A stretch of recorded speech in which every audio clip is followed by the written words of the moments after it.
Thank you. Yeah, good luck. All right, guys, let's start class. Let's start class. So today we are going to look at, so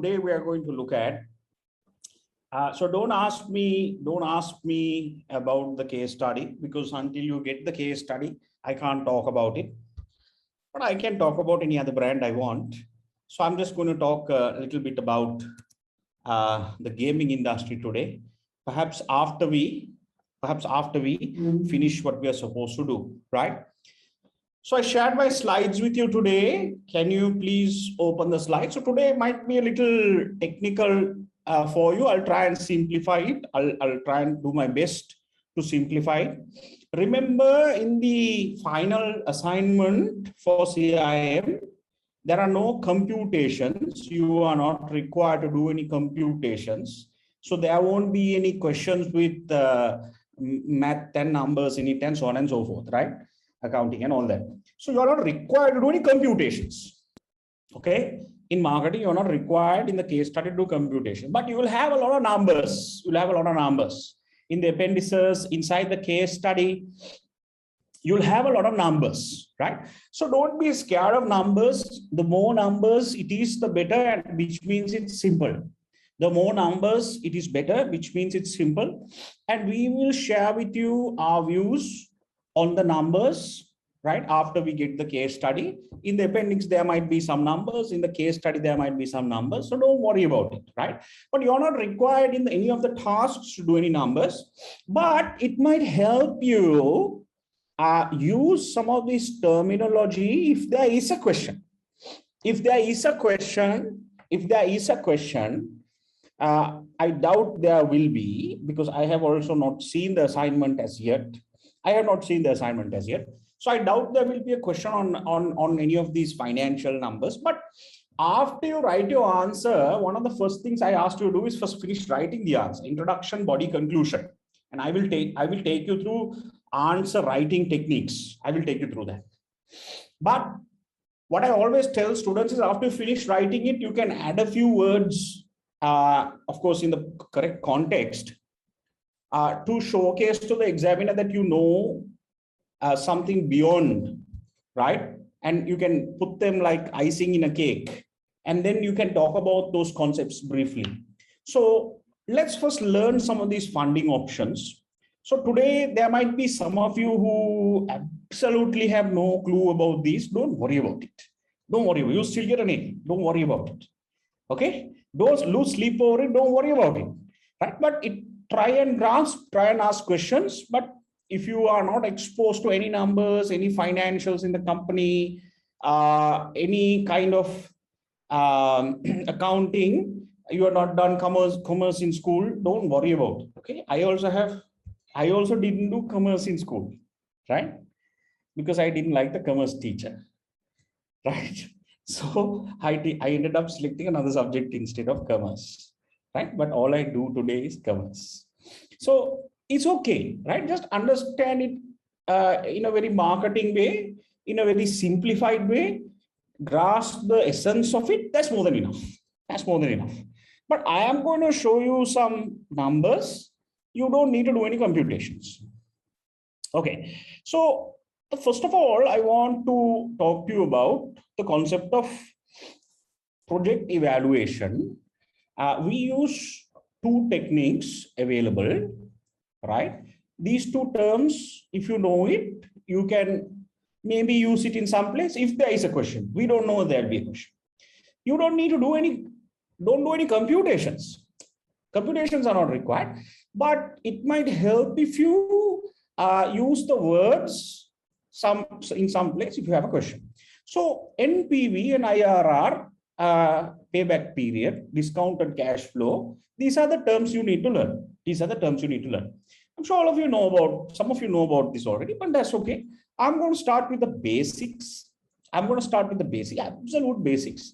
And I'm going to explain this to you, right? So conceptually understand it, watch this video a few times, you take a screenshot of this, you have the slides with you, try and grasp it, you can ask questions, sleep over it a little bit, tomorrow look at it again, day after look at it again, and think, how can I use this in the answer when you get the question We have still not got it, right?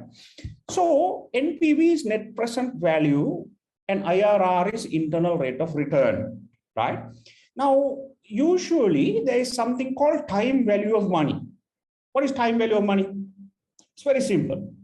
Time value of money is if you have, right, 100,000 rupees today, 5 years from now, that 100,000 will still be 100,000, right?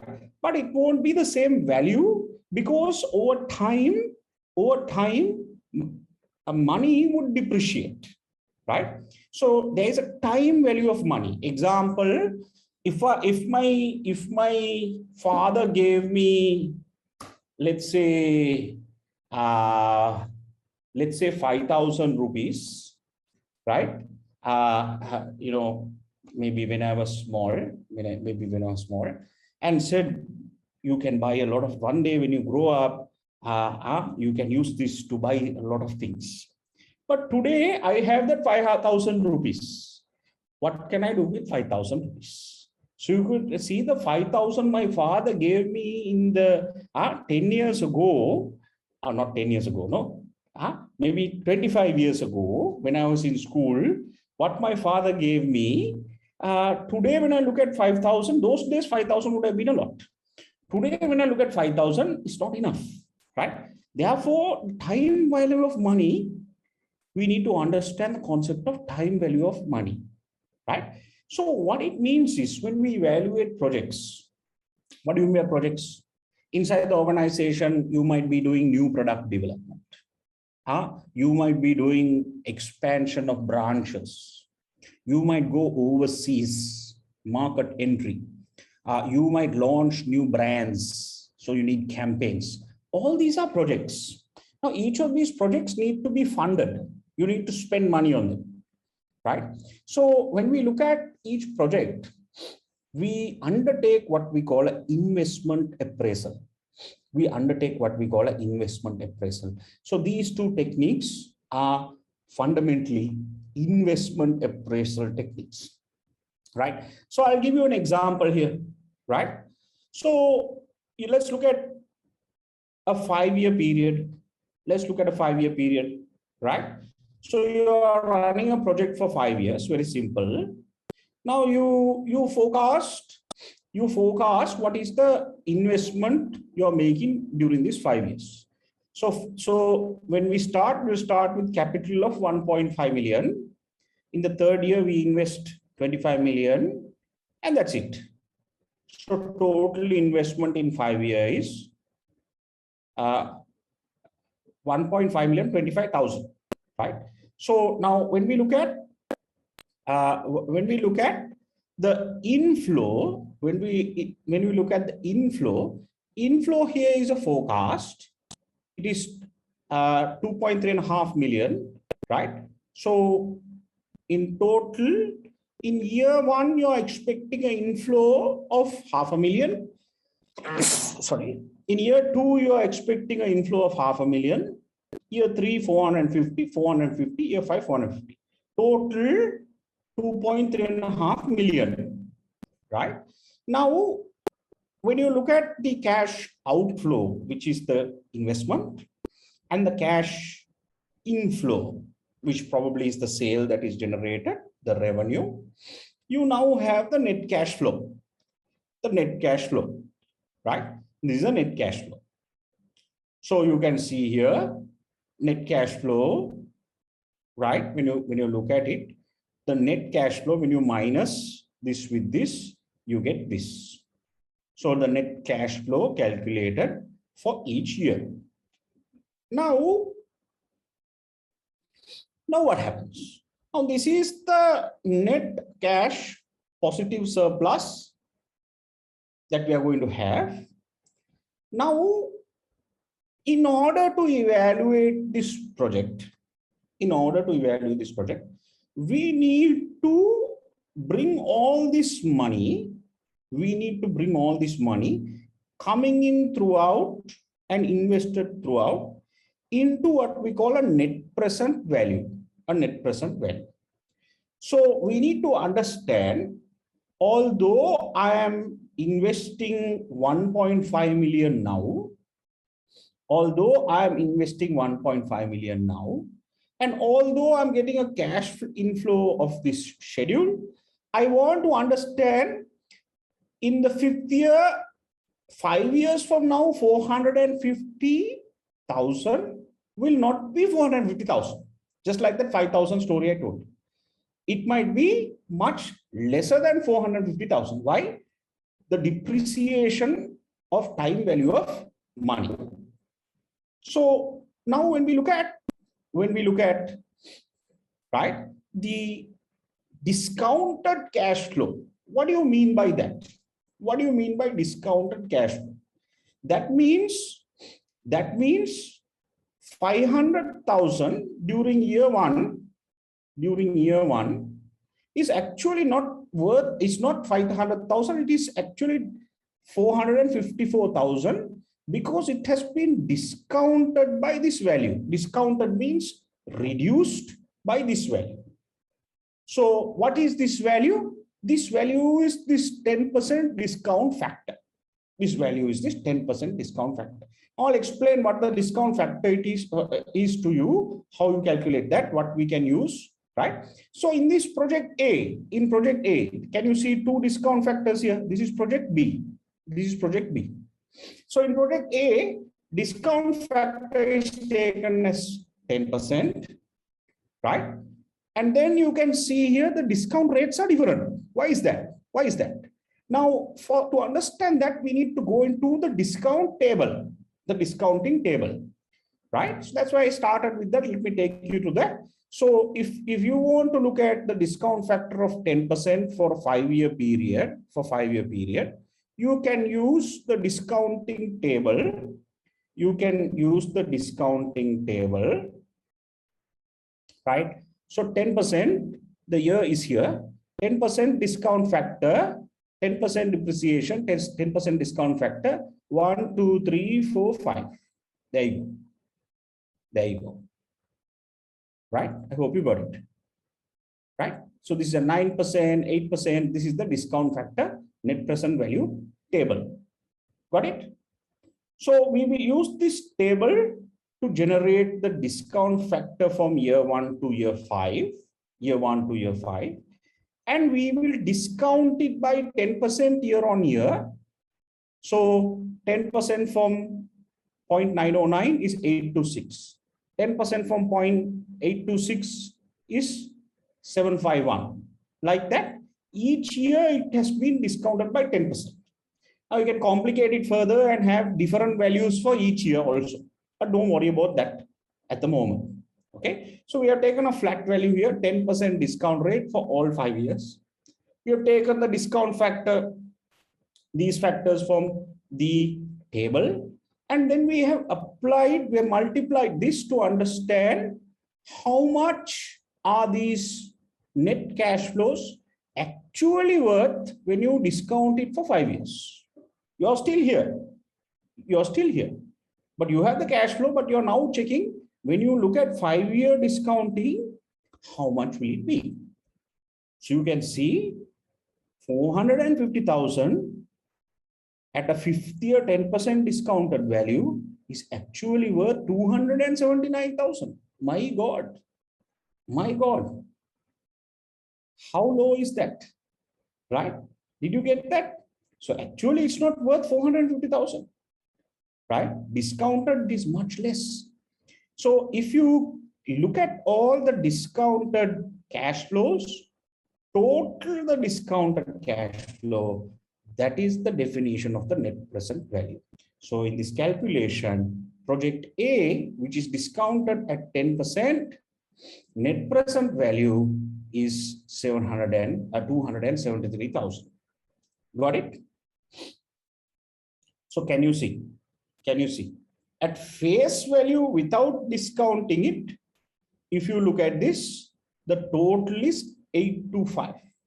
But actually when you discount it, you can see it is much less. It is much less.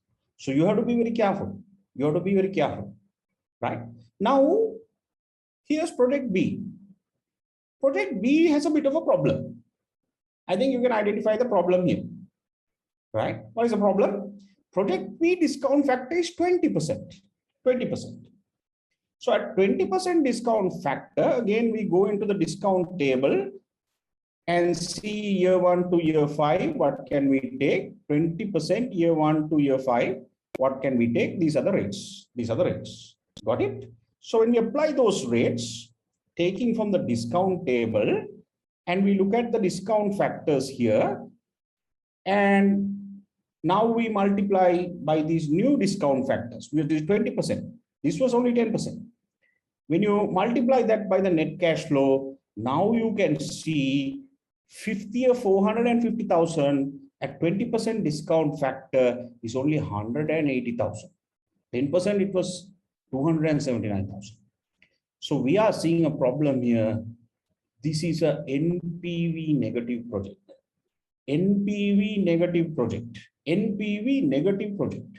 Project B and project A, if I ask you what is the difference, project A is NPV positive.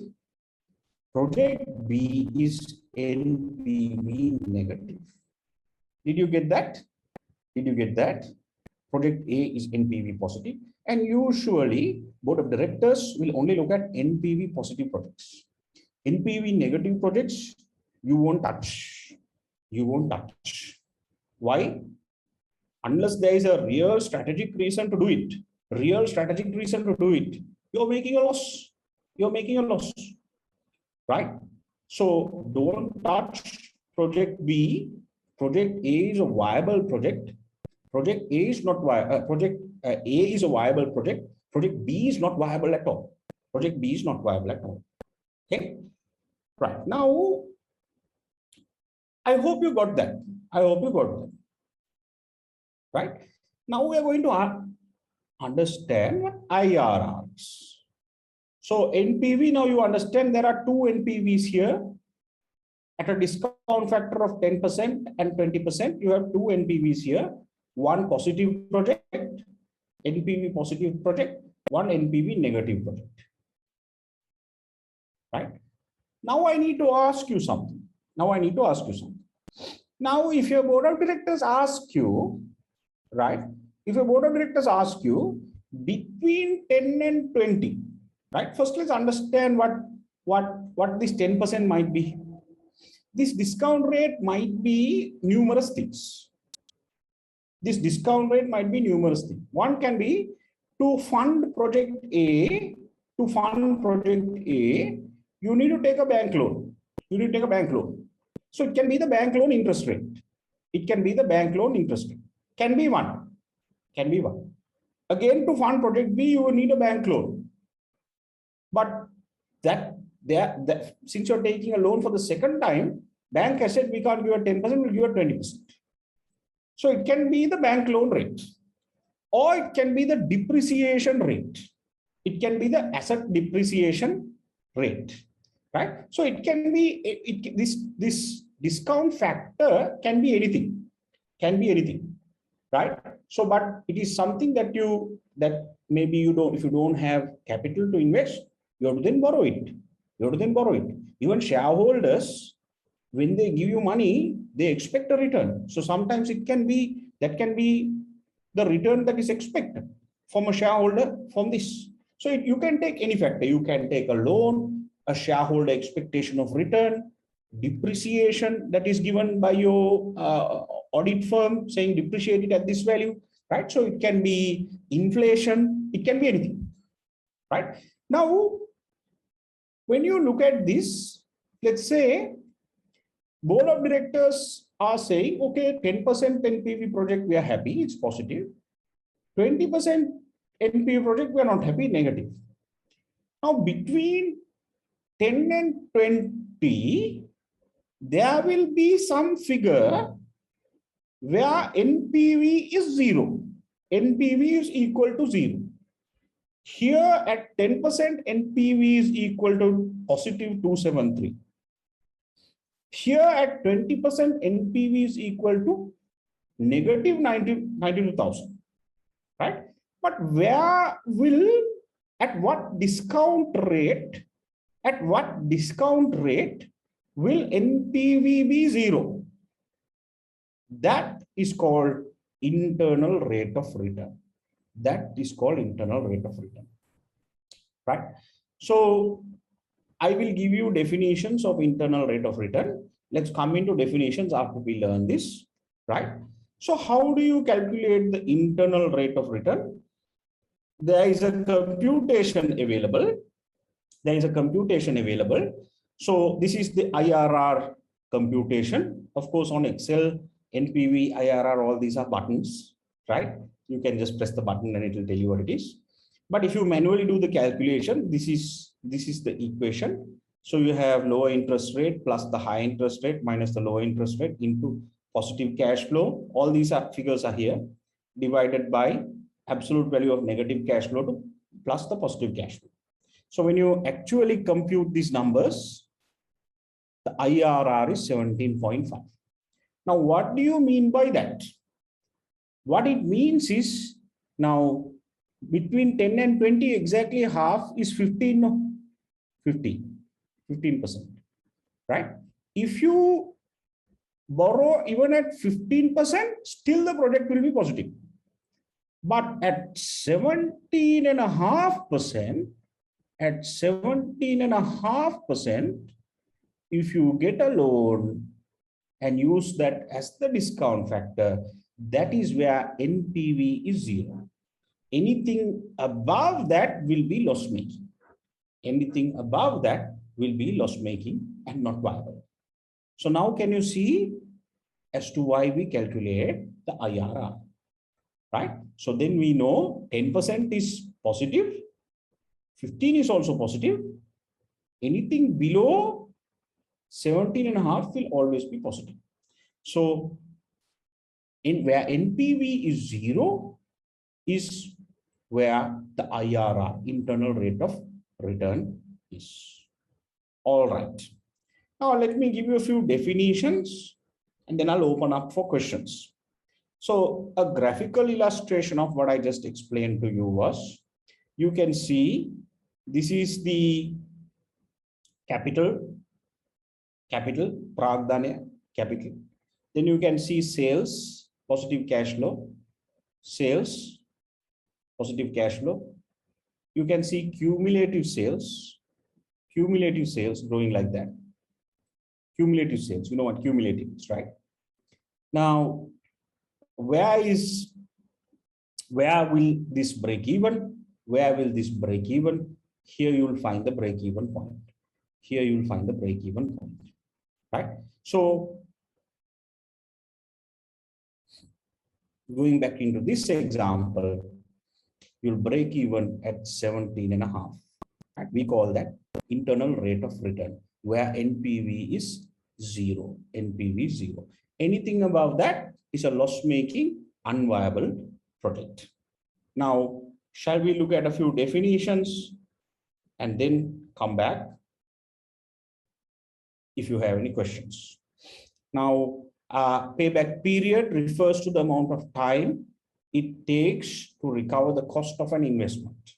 How many years, how many months? Simply put, the payback period is the length of time an investment reaches the break-even point. An investment reaches the break-even point. Net present value is the value of future cash flows, positive and negative, or the entire life of an investment discounted using a discount rate. That's a table that we use, so you can apply any rate over a number of years to the present. Then discounted cash flow is the total cash flow discounted at different rates, right? And you then have the internal rate of return, the discount rate that makes the net present value of a project 0. And then you have a concept called the cost of capital. Cost of capital. So I'll get into cost of capital. Before I get into cost of capital, do you have any questions on NPV and IRR? Any questions on NPV and IRR? Yeah. Yes. Yes. Sir, can I ask two questions? Sure. I have? Like Sure. if the IRR is 17.5, is accepted project or rejected one? So it depends. It depends on what are the other benefits of undertaking that project. Sometimes we undertake projects not only to make money, no, it can be to prevent a competitor from going into the market. It can be you're getting a lot of customer numbers where you can cross-sell other products. You understand? So on return alone, if it's zero, then you should think about it, because there's an opportunity cost also. Sometimes if you do a project at zero, if you fund it at zero, it might be at the expense of funding another big project, which will give you bigger returns. So there are a lot of things that you need to think about. So to give you a simple answer, usually no, but you have to see whether you have how many other NPV positive projects you have. Have you allocated capital for all of them? You still have capital, then you can do it. Okay. So like if we concern about that opportunity cost concept, we should have to go with the 17.5, right? Yeah, then you can't go with it, because you have to see what are the other NPV positive projects available. Because if you can't invest in the other ones because you are investing in this project which is zero, there is a problem. No? So my second one is if there are more projects like A, B, C, D, how to calculate that IRR rate? So actually, what you'll do there is now let's say we have another one at 25. Let's say we have another one at 25. Let's say we have another one at 30. So you need to understand then what are the two you are comparing? Are you comparing 10 with the 30? Are you comparing 10 with the 25 or 10 with 20? And you can do multiple comparisons like that. Of course, this on Excel, this is just a click of a button, right? So it doesn't take time for you to do. We don't look at tables and all that. Why I showed you the table is that's a manual way to do it. That's a manual way to do it. So with a click of a button, you can see what your IRR is. So even if you have multiple projects, it doesn't matter. Even if you have multiple projects, it doesn't matter, because manually we don't sit and do this IRR calculation. When you click the button on Excel, it comes. So then you'll see NPV 0 when you compare two projects. Where is the IRR? So that means with the two discount factors, we have to calculate IRR, right? Yes, correct. Okay, thank you. Right. So over here, is it two projects or is this one project? So two discount factors are. Good question. So I took it so that marketers can understand easily when you say two projects, but it can be one project, two bank loans. Two different banks. Say one bank has given at 10%, other bank has given 20%. Or you have one assumption to depreciate at 10%, another assumption to depreciate at 20%. So it can be the same project also. Hi, sir. Yes. So, I mean, when deciding the discount factor, I mean, there can be multiple, either the bank loan could be 1%, yes. And yes. Also we also want to consider the depreciation of money with time. So if that goes in two different rates, we cannot add the percentage. So, you need to decide what is the discount factor you're going to take. Now, usually in business, when you're running a company, you will have a standard practice of where you're borrowing your investments from, and in the industry benchmarks also available. Then you will see how is the industry using the discount factors. So that is a debate actually. I mean, there's no one way to look at it. You have to agree internally as the management. What do we take as right now? Sometimes maybe the first time you go and take a wrong factor, but then 5 years down the line, when you really do evaluation, you realize you have taken the wrong factor. Then you can't take that again. So it's a trial and error kind of thing, right? So there is no right or wrong answer to that. You have to do it only and see whether actually your assumption is right or wrong. So if I went and took bank loans, but MPV positive project A still turned out to be negative, then next time I should not take that. Then I should look at another factor, maybe depreciation, which might be higher than the bank loan. So I should take that. So that's a trial and error. Right. Thank you, sir. No, I'm just reiterating. So the Yes. discount factor is 10% and 20% is the Yes. cost of capital, no? It can be the cost of capital as well. So whether it's a bank interest or depreciation, whatever it is, it's a cost that we pay. It can be, you're absolutely right. It can be the weighted average cost of capital, which is the combination of both your debt and equity. It can be anything, right? So the 20 and the 10 and 20%. Now, Right. the chart that you showed, is it a Yeah. universal chart? I mean, is it valid? Yes. It's based on inflation, is it? How do they? No, it's a discount factor table. This is a net present value. If you Google it, you'll get it. And most accounting books have this. Yeah. So it doesn't. This doesn't depend on inflation and all that. No, this is You a. also this factor is in a- inflation to this, to the cost of It's capital. a standard table. This is yes, you can. So exactly. So sometimes you can take loan plus inflation. Sometimes, if you want, if you're being conservative. So it's something that you agree. Right. Okay. Right. Good. So let's move forward. So Excuse me, sir. Yes. One more question. Yeah, how did you arrive at the figure of 260,000, sir? 200 and sorry, you're breaking up. How did you arrive at the figure of 273,848, sir? 273,000 is the total discounted cash flow, right? The total that is for this, right? Yeah.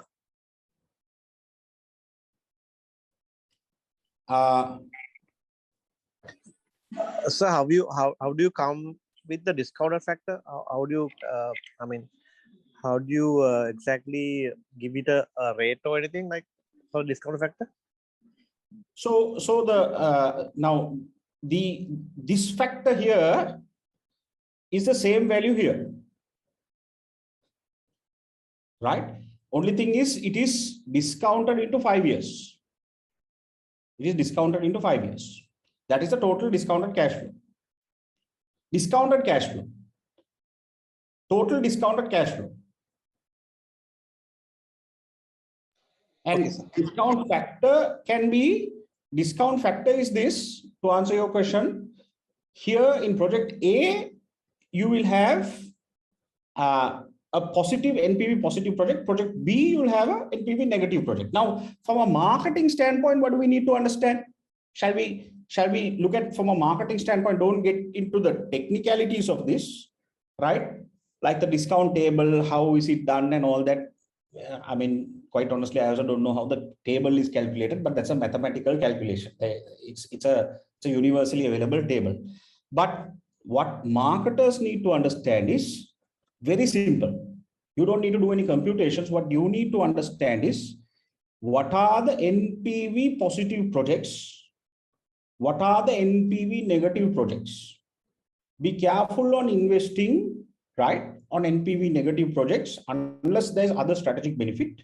And what is the IRR in which NPV becomes zero? What is the IRR in which NPV becomes zero? Anything below that you can accept. Anything above that, don't accept because you're having negative returns. Okay, right. So now let's not get caught in this. Let's not get caught in this. Just understand only what I just told you from a marketing standpoint. NPV positive projects. Now you might be recommending sometimes strategic options. You might be recommending go into a new market, buy over someone. Let's go and buy over another competitor. Let's go into a strategic alliance. Now, all those are different projects which will cost the business a lot of money. So you then need to see whether it's NPV positive or is it NPV negative. You don't need to do any computations there, right? You just need to, in your answer, explain to the examiner, is it NPV positive or NPV negative, right? So let's move forward. So this is what I told you about. You have NPV positive projects. You will accept the project. NPV is zero. Sometimes you can reject it, but if there are any other strategic reasons, you can accept it. If NPV is less, then you have to reject it or carefully think about it. Okay. So what are the advantages and disadvantages of net present value? Advantages, time value of money. It looks at time value of money, timings and the amounts of cash flows. Measure of true profitability. It is a measure of true profitability because it is discounted into the future. It's value adding, and shareholders like to see what their future cash flow is valued at. Disadvantages, little difficult to calculate. Assumptions need to be used. So if you get the assumptions wrong, obviously then it's not accurate. Involved cash flow estimation may not be true. So your cash inflows might not be correct. Maybe you are overestimating. So then there is a problem. Discount rate is difficult to determine. So there are a lot of debates around that. We should have used this. This is a better rate and so on and so forth. Right? Okay. Now let's come into funding options. Funding options. So pay attention again. There might be some technicalities. There might be some words like beta and so on and so forth that you might not understand. But don't worry about it. Don't worry about it. There won't be any questions on this. There won't be any questions on this.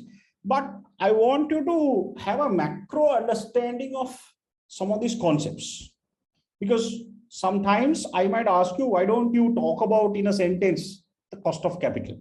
I might ask you to do that, right? But that doesn't mean you need to do any computations. But I am showing you here some computations so that some of you who can understand can grasp it. Maybe if you can't, you can slowly look at it and try and see whether you can grasp it. Okay, but I'll try my best to explain it.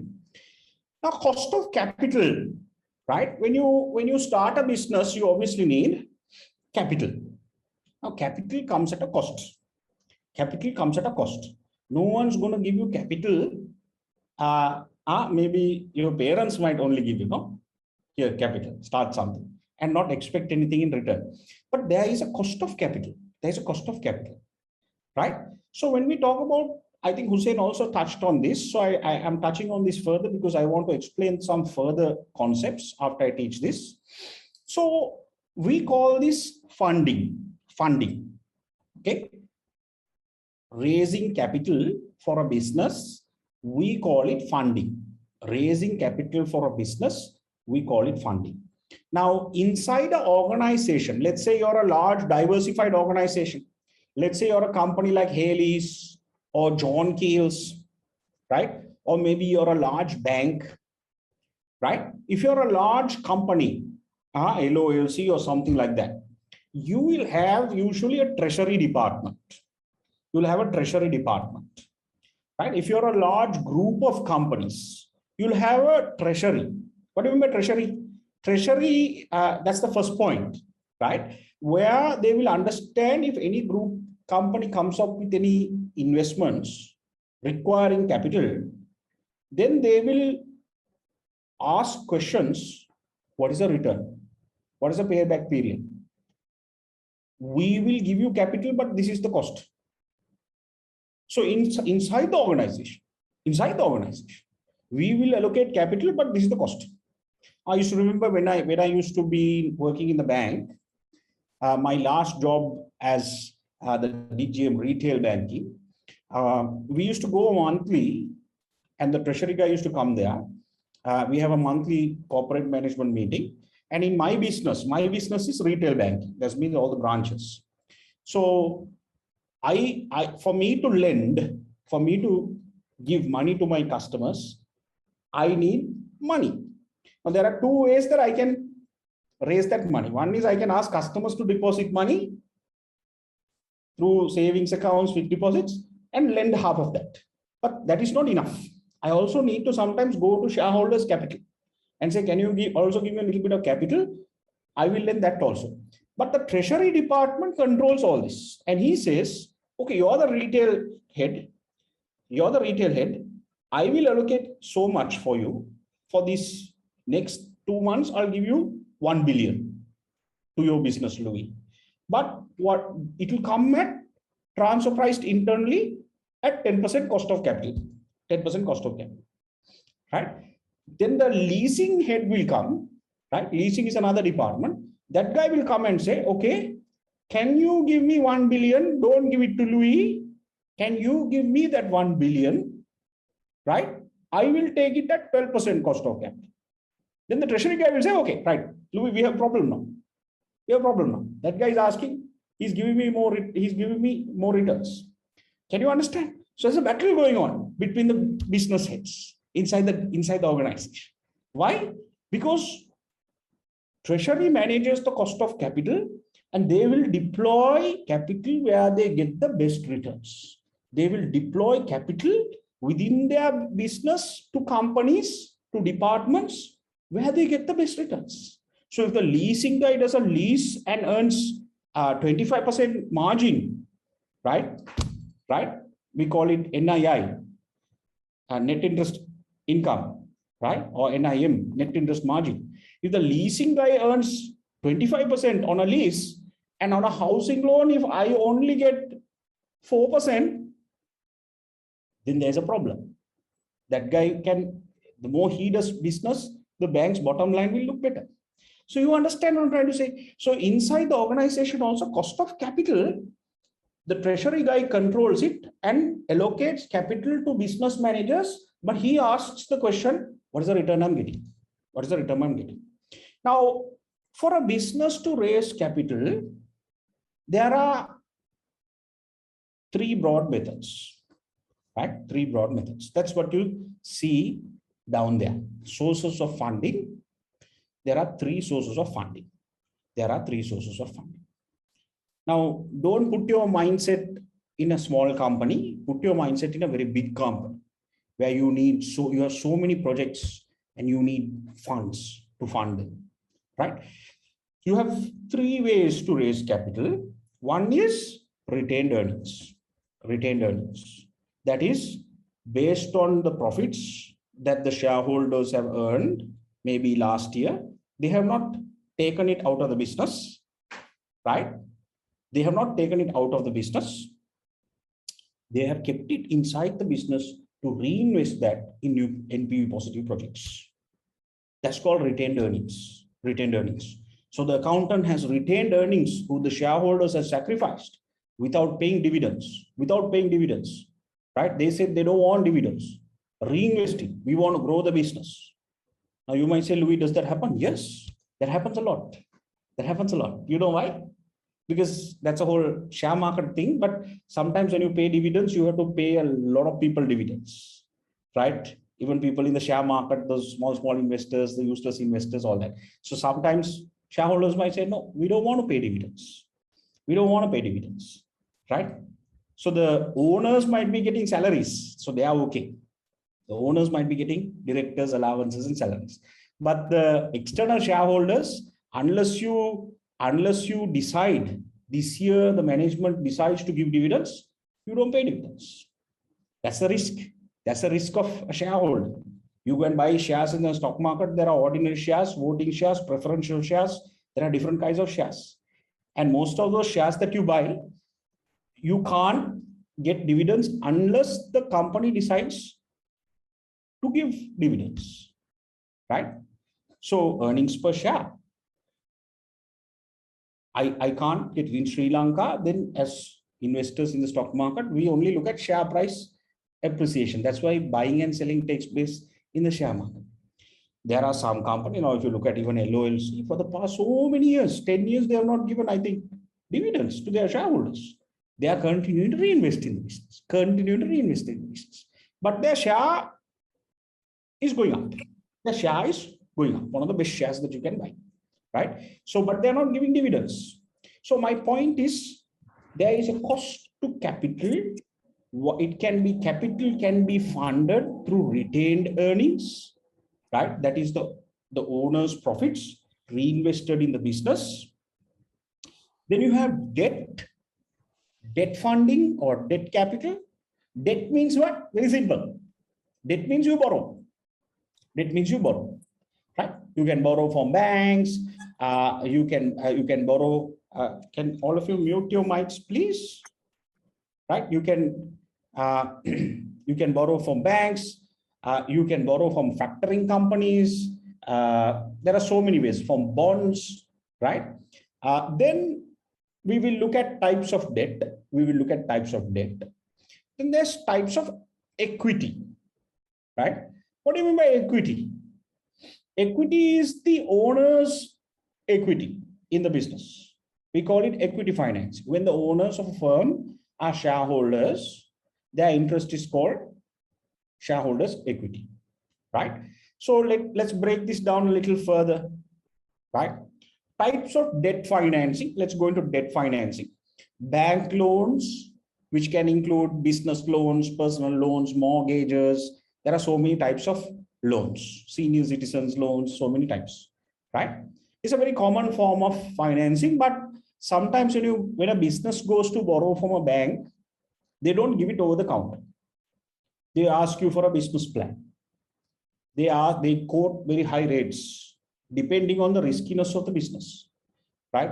They will tell you to fill so many forms, come so many times, get guarantors. So sometimes some banks really put you through hell and they finally come and say, we can't give you, it was not approved. So a lot of people suffer with bank loans.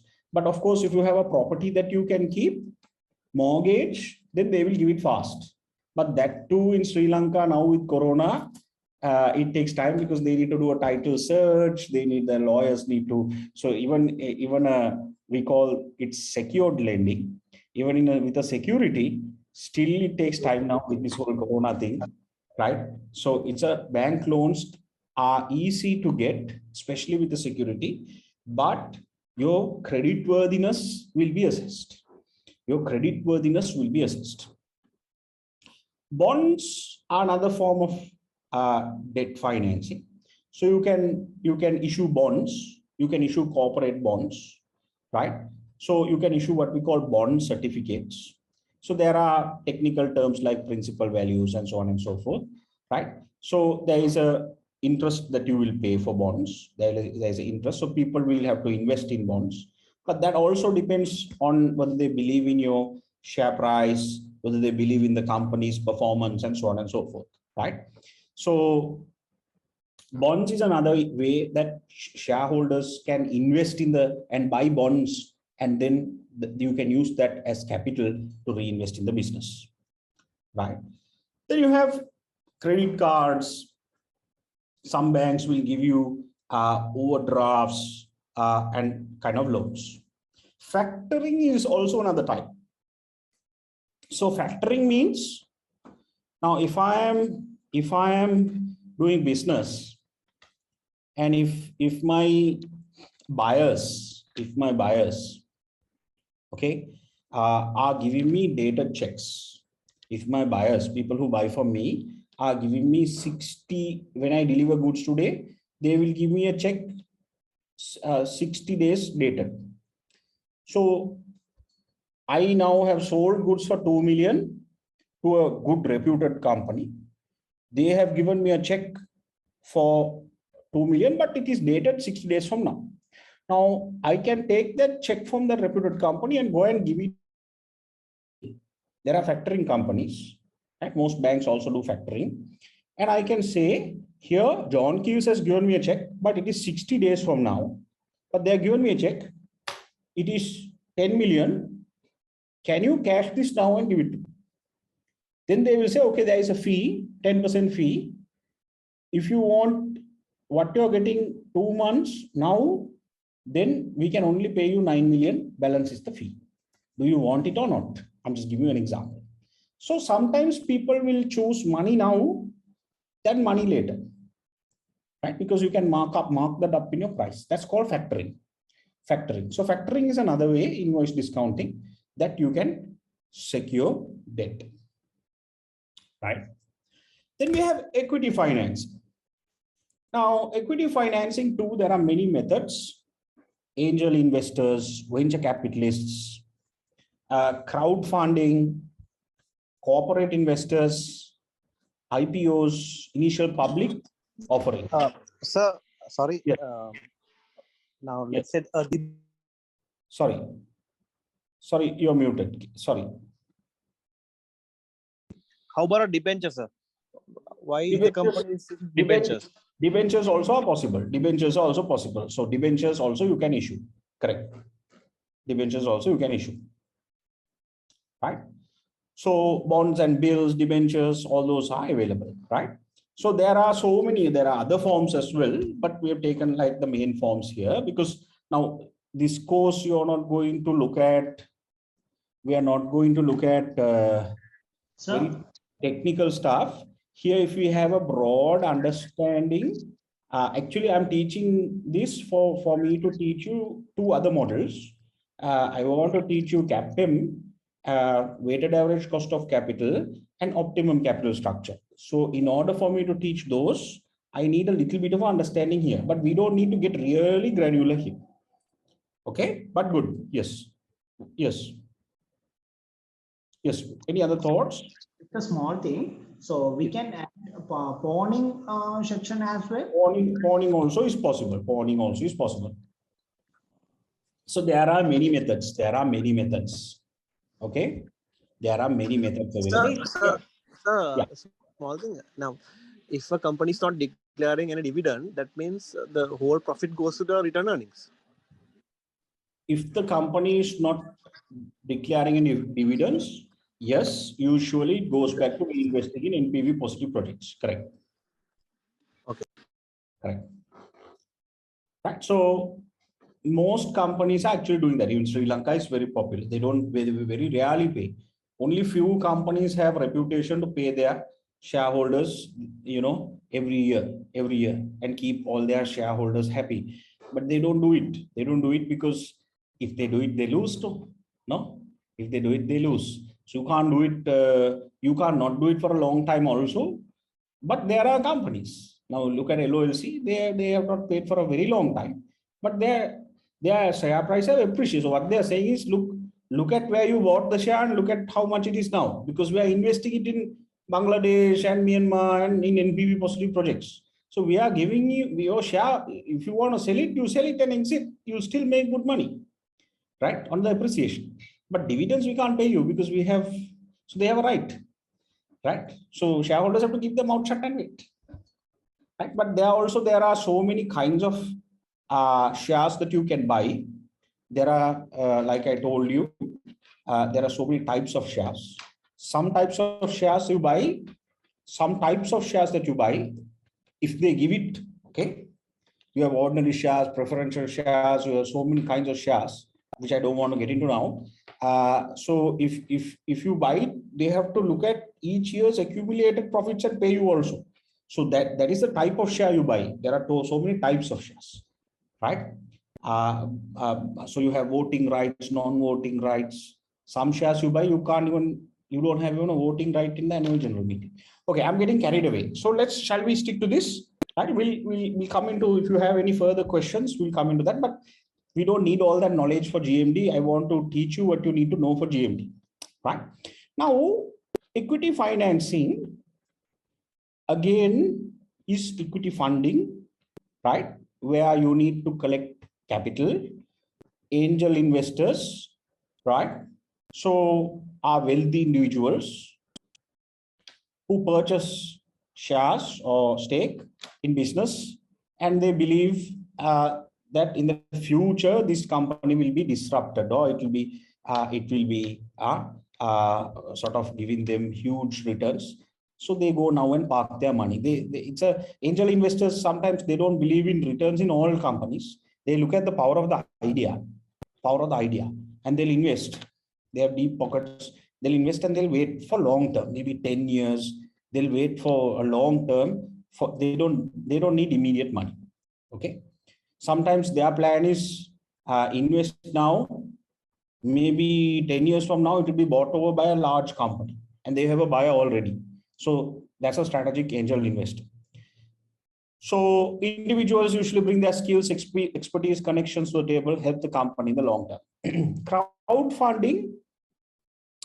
Crowdfunding, right, is where you can, a number of people, you can open it up, right, so that people out there, so it's crowdsourced, crowdfunded. There are platforms available. Members of the public decide to invest in companies because they believe in their ideas and hope to earn their money back with returns in the future. So crowdfunding is good, but you can't do it for a large scale company, right? You can do it for certain types of businesses only. Venture capitalists, right? Again, they are a group of investors, right? They think that the business will go at a rapid pace in the future, invest large sum of money in the business and receive larger stake, right? Angel investors, usually they won't buy large stakes, they'll buy small stakes in many companies. But venture capitalists will buy controlling stakes. When you're small, when you're incubating, when you're really small, they'll buy controlling stakes at once. And they'll sometimes tell the guy who's doing the company, develop it 2 years, I'll give you a guaranteed share price, you have to exit, I'll buy the rest also, right? So venture capitalists are also, there are companies, right? There are even in Sri Lanka that do that. They invest in larger sum of money in the businesses and receive larger stake in the company compared to angel investors. The method is also known as private equity funding. Then you have corporate investors. Those are companies that invest. Companies that invest in other companies, right? So corporate investors in Sri Lanka too, you have sometimes you have also people who go and buy companies go and buy shares of other companies and they just keep it. They just keep it. No big controlling stake, but at least they get some insider information. At least they get some they get the annual report once a year. They get some inside information, right? So corporate investors can also be big, where they go and buy very big amount. Sometimes corporate investors have funds. They have funds. They have other investors and they have built a large fund. And through that, they go and buy, right? We call it hedge funds or whatever it is. They go and buy booming businesses that has NPV positive growth potential projects, right? And then you have IPOs. So IPOs, initial public offerings.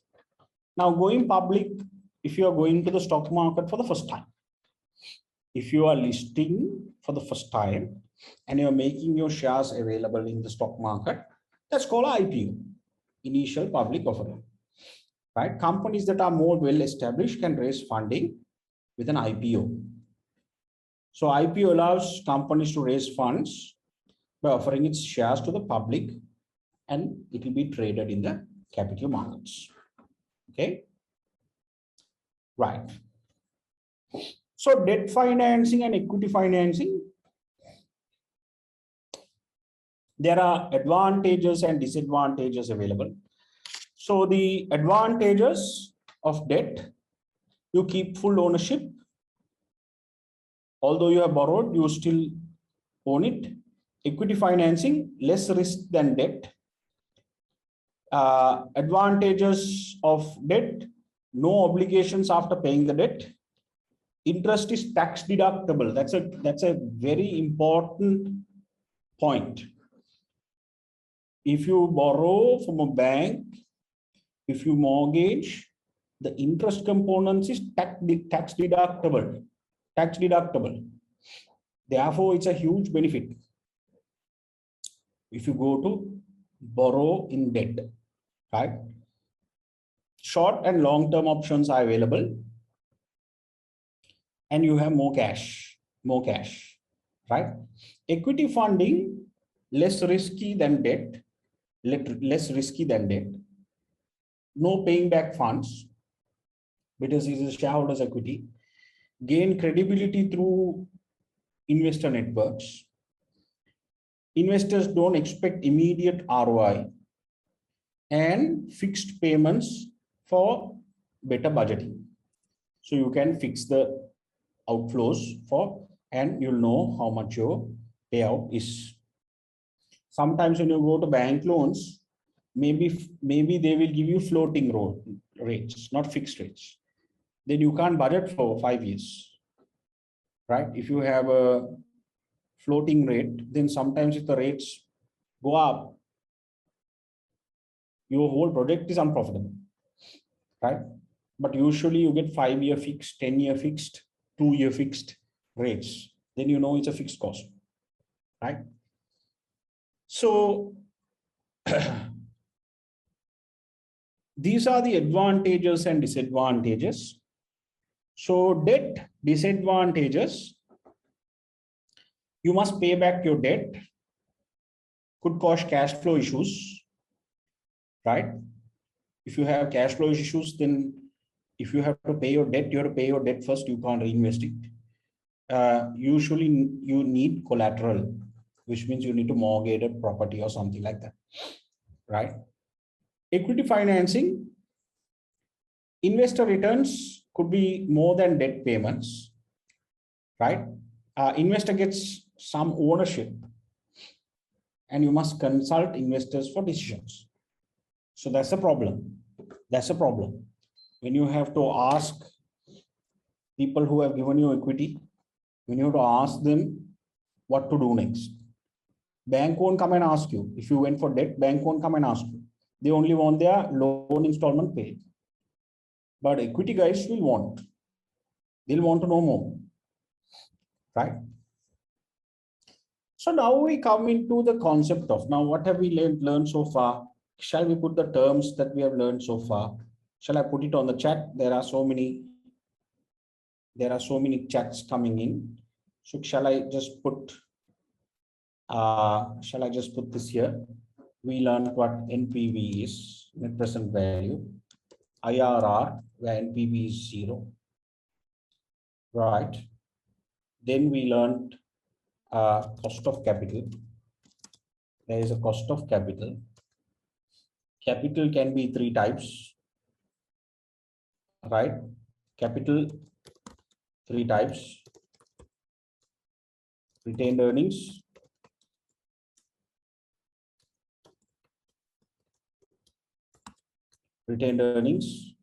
debt capital, equity capital, right? So now, so to a certain extent, retained earnings also is equity. Retained earnings is also equity, right? So therefore, when we look at the 2 main types of funding, it is debt funding and equity funding. The 2 main types of funding options: debt funding, equity funding, right? Now, when we look at both debt funding and equity funding, now think a little broad, okay? Think big. Think big. Now, can I tell you how big to think? Can I tell you how big to think?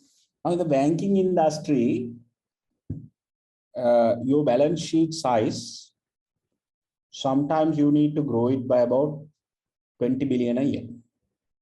20 billion a year. That is for a small bank. If you are a big bank, you need to grow your balance sheet by maybe 50 billion a year. 50 billion. Not million, okay? Billion. That means 2 billion a month you need to grow your balance sheet. So that means you need to lend quite a bit. You need to find good customers to lend huge amounts of money to grow like that. You understand? So my point is, don't think small. Now, if you look at a bank like People's Bank, Bank of Ceylon, HNB, Commercial Bank, if you look at their size of their balance sheet, People's Bank has a 1 trillion balance sheet. Bank of Ceylon has 1 trillion balance sheet. I think even LOLC has 1 trillion balance sheet. So for those guys to grow, they need a lot of capital. They need a lot of capital because they have so many NPV positive projects. And if they don't do those projects, then they won't grow. They won't get new customers and they won't grow. So therefore, they need to keep investing. They need to keep investing, right? So if you invest 10 billion a year, you might think that's big, but to some of the big companies that it isn't big. It isn't big, right? 10 billion in capital investment is not big, right? So if you're solely captain, John Keo's biggest shareholder, right? John Keo's biggest shareholder. Look at the investments they made. They bought the port city with whatever that disputed one. I don't know, you know, that they with Adani India. Who is the Sri Lankan owner? John Keo's. John Keo's. So it was a split decision they made. They were Adani India said there were a lot of problems politically. They said don't sell it 100%. Not SAGT, not SAGT. SAGT they bought it long time ago. This is the other one they bought, right? 6 or 8 months ago, the other one they bought. So Adani is the main shareholder. John Keo's is the local company, other person who has the shares. So imagine the other project that's going on. They have the cinnamon, whatever, cinnamon life project going on. Have you seen that project? Have you seen how big that is? Have you seen that is like a small city by itself, right? So look at the capital incentive projects, capital intensive projects.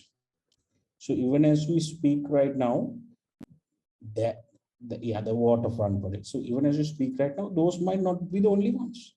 They might be looking at other projects. They might be looking at a lot of other projects. Why? Because you have seen now John Keo's has been dethroned by LOLC for market capitalization. Now, recently there was another company which is what's the other company? Expo dethroned both of them, right? On market cap, right?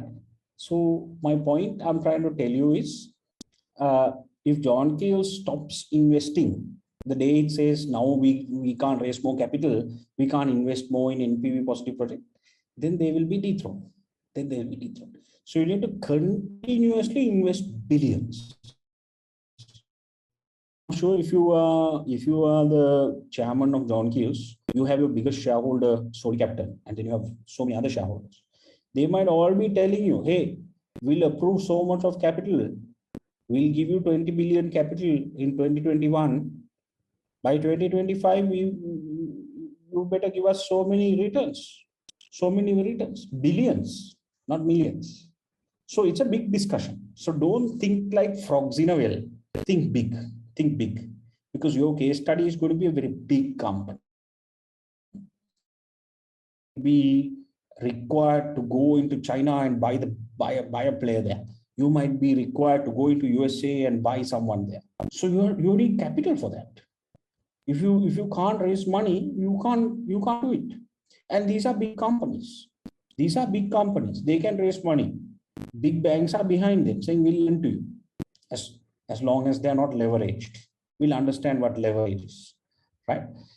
So shall we now, I'll answer some of the questions here, but shall we conceptually do here a few things?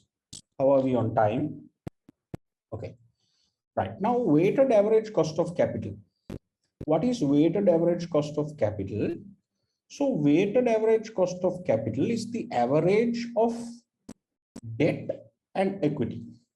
So if the cost of equity for a company is 10% and cost of debt is 6%, then the cost of capital will be 8%, assuming that the amounts of debt and equity are equal. The average, weighted average cost of capital. Now let me show this to you in an example. I'll show you so that it's a little easy to understand. Conceptually understand it, don't worry about technicalities, right? So what do you mean by weighted average cost of capital? Because I told you, you have capital can be debt and capital can be equity. Two main types, debt capital and equity capital, right? So when you look at the average of this, sometimes only by borrowing by debt, you can't fund your projects. You also have to employ equity.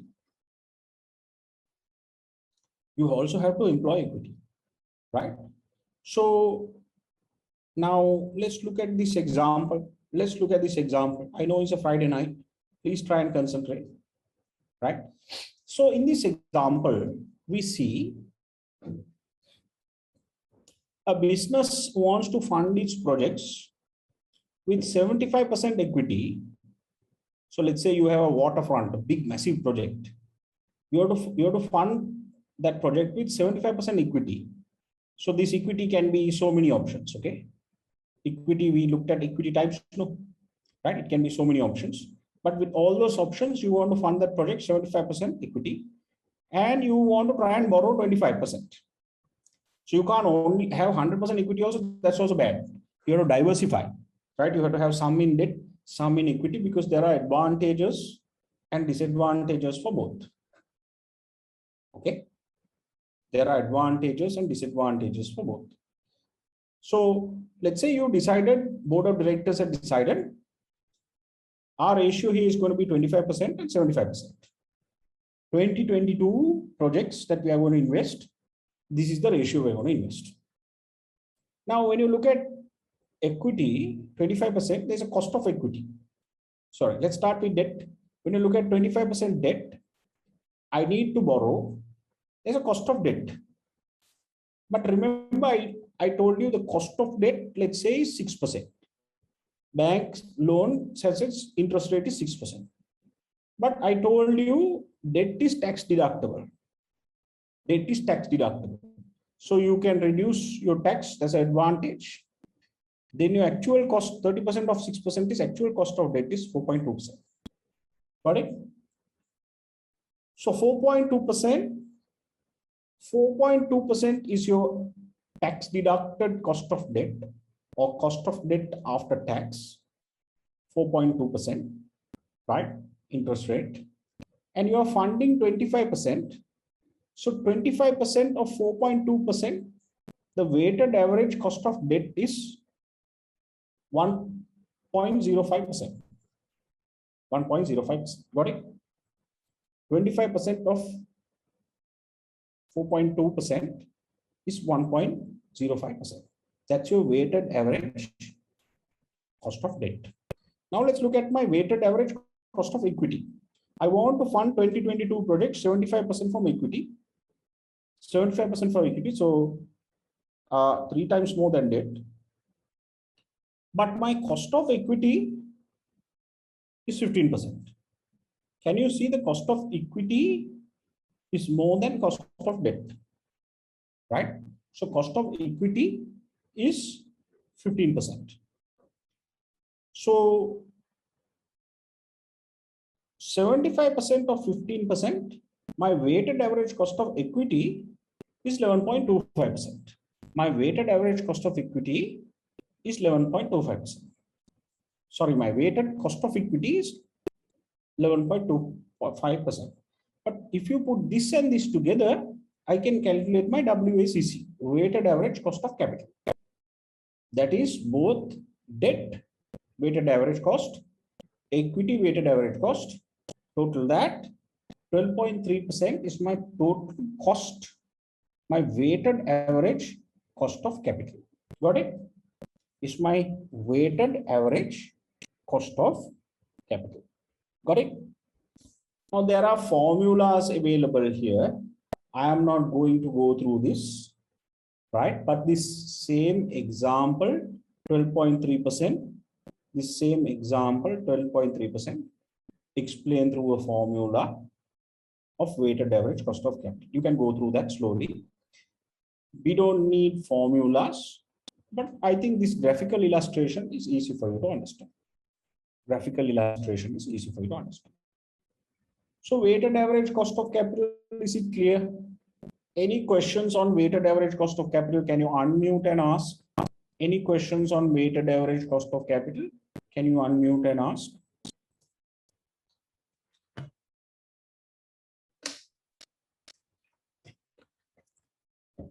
Clear?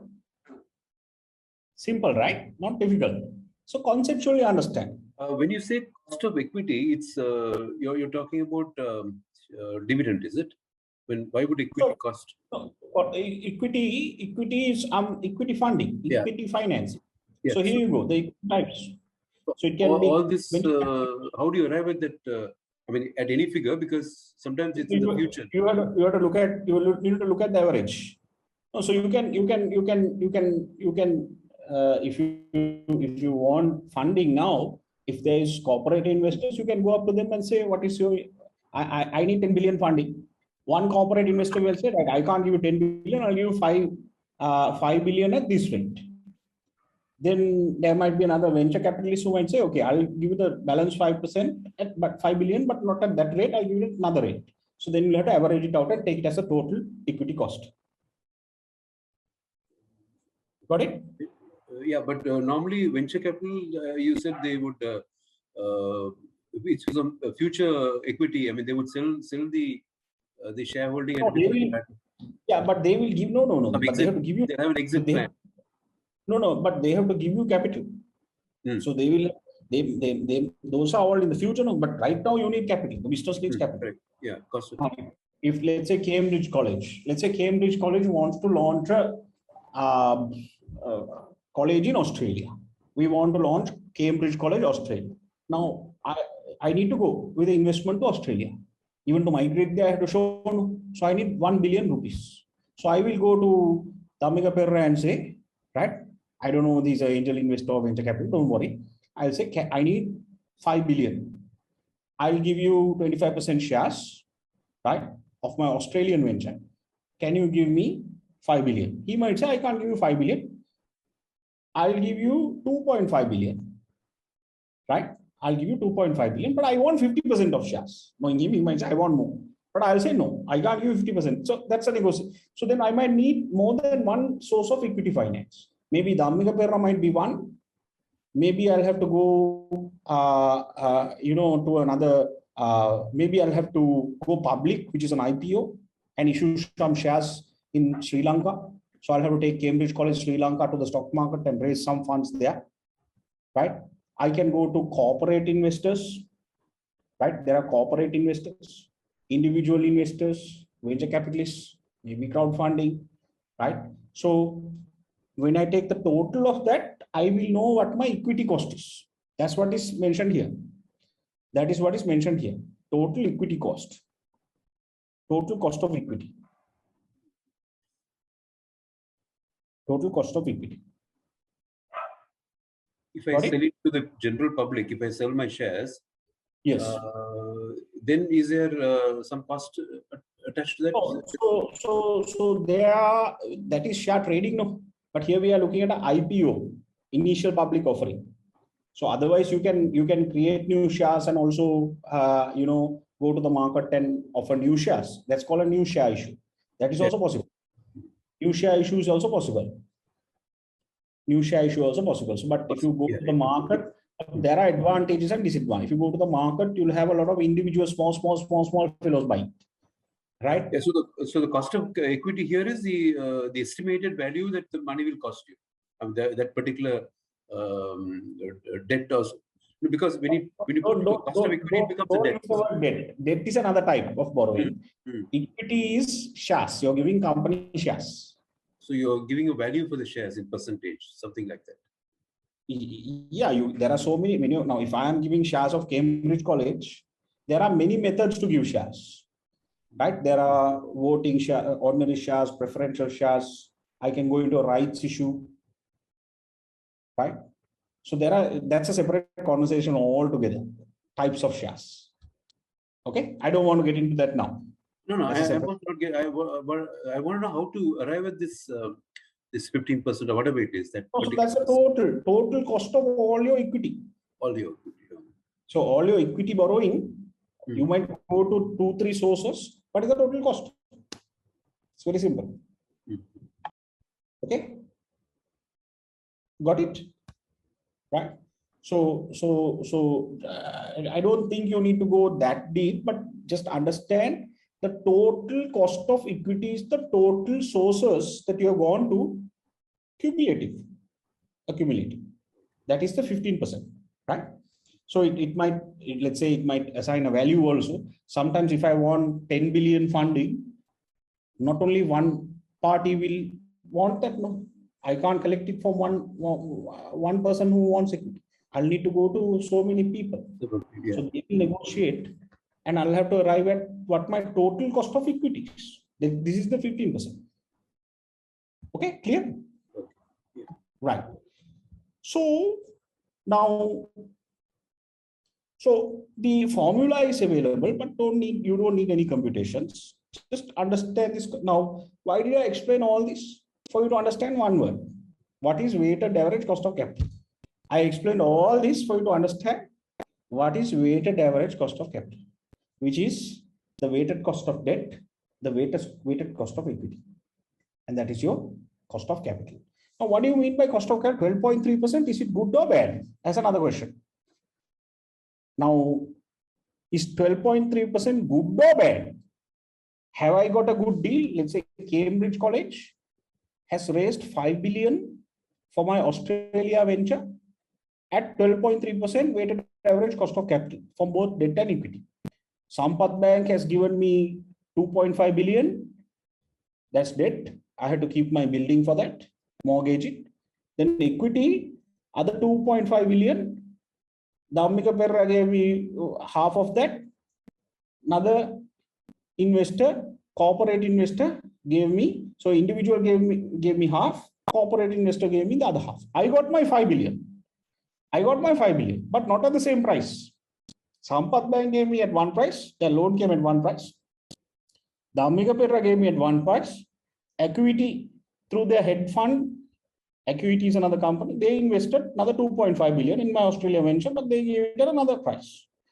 Right? So I had to give them shares. I had to give them shares. Sampath Bank didn't want shares because that's debt.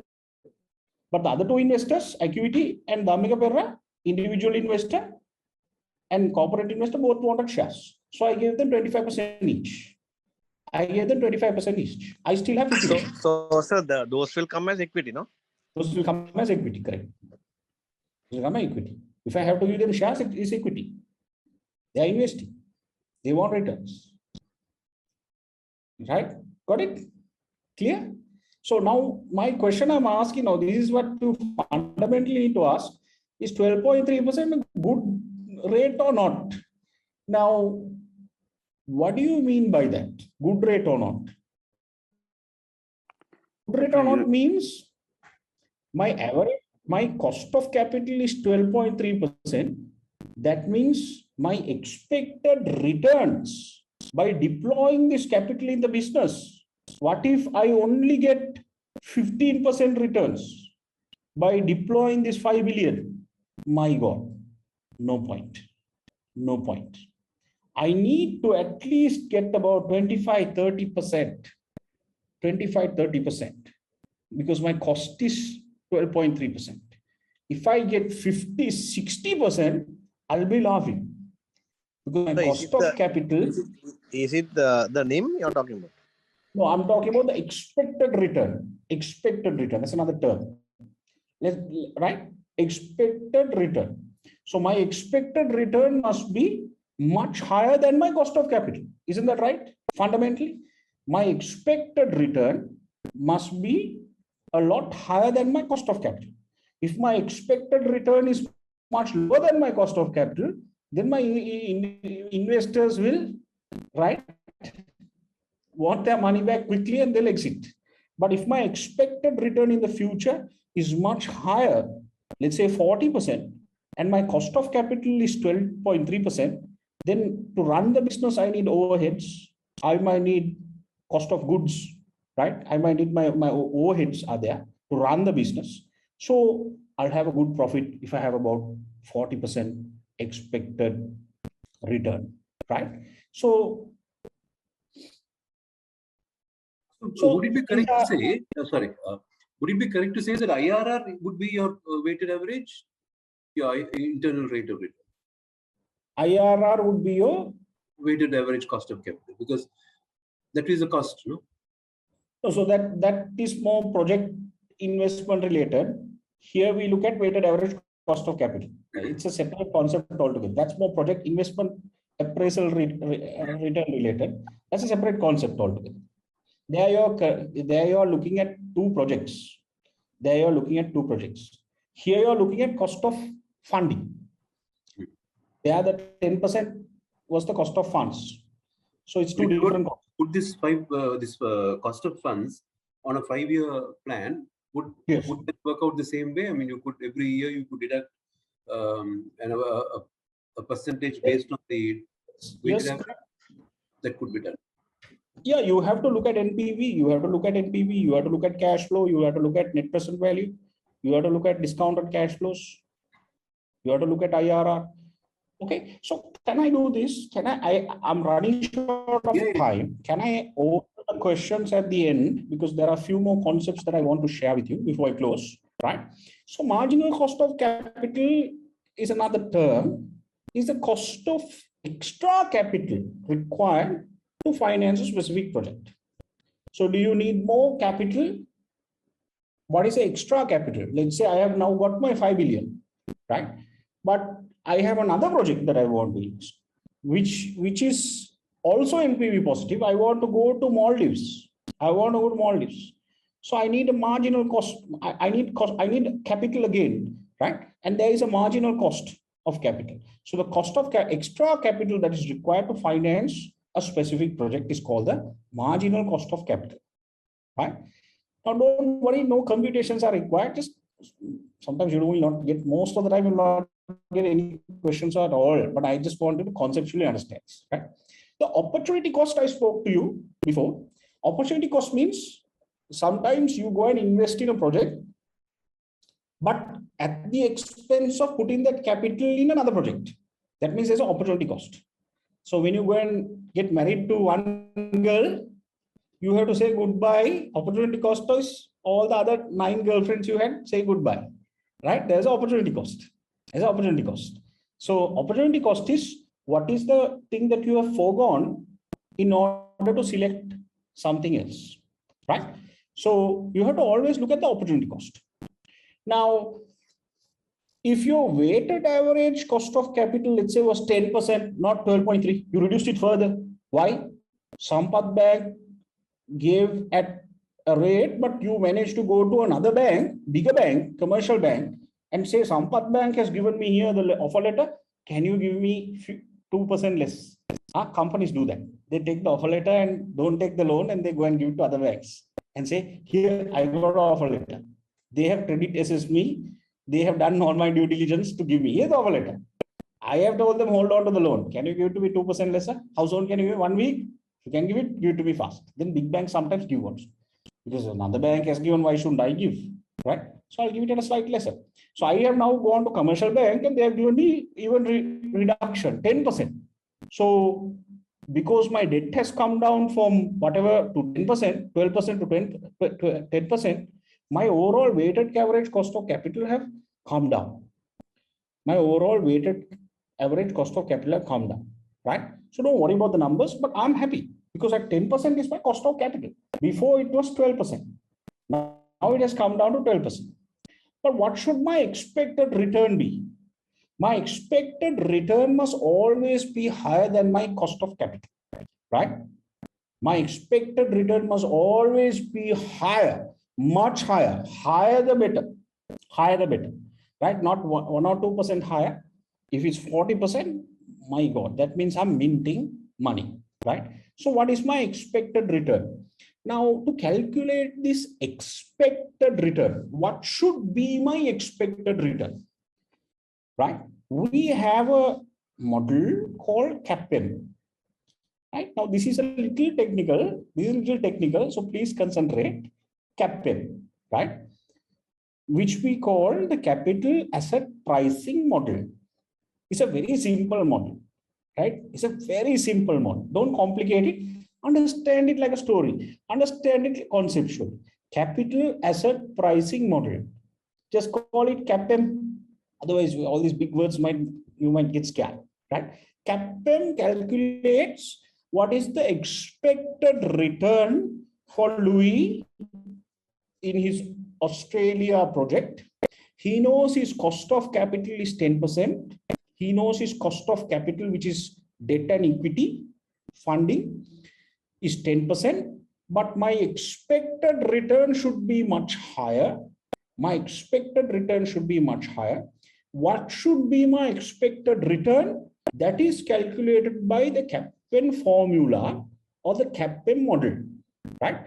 So CAPM must always be higher than your weighted average cost of capital. So what is the CAPM formula? So little technical, but please try and understand each of these variables. You don't need all this knowledge. Certainly you don't need the computations, but I'm going to go through it. I'm going to go through it, right? So whatever comes to your head, take it, right? Don't worry, you won't get any questions. But I want, if you can use some of this terminology, if there is a chance for opportunity for us to use it, then we will at that point try and see how we can include a paragraph without any computations, no need computations, how we can include a paragraph. So what do you mean by CAPM formula? CAPM formula looks at the expected return of a project. What is the expected return of a project? So the expected return of a project is the risk-free rate plus beta into market risk premium, right? So don't get confused here. I'll explain each of these variables. Expected return is your risk-free rate plus beta into market risk premium. So what is beta? What is market risk premium? Very simple, okay? Let me explain one by one. Let me explain one by one.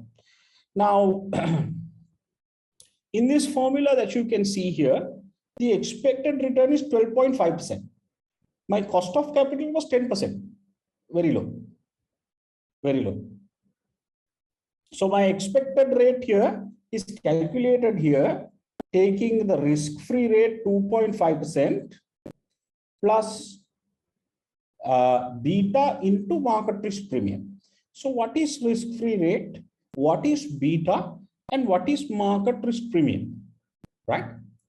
So let me explain each of these to you. This is the formula. This is the formula. Don't get carried away with the formula. Right? What do you mean by the risk-free rate?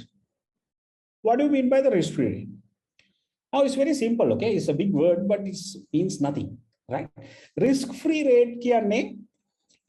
Now, if you go and invest money in Sri Lanka, if you buy a government treasury bill, right?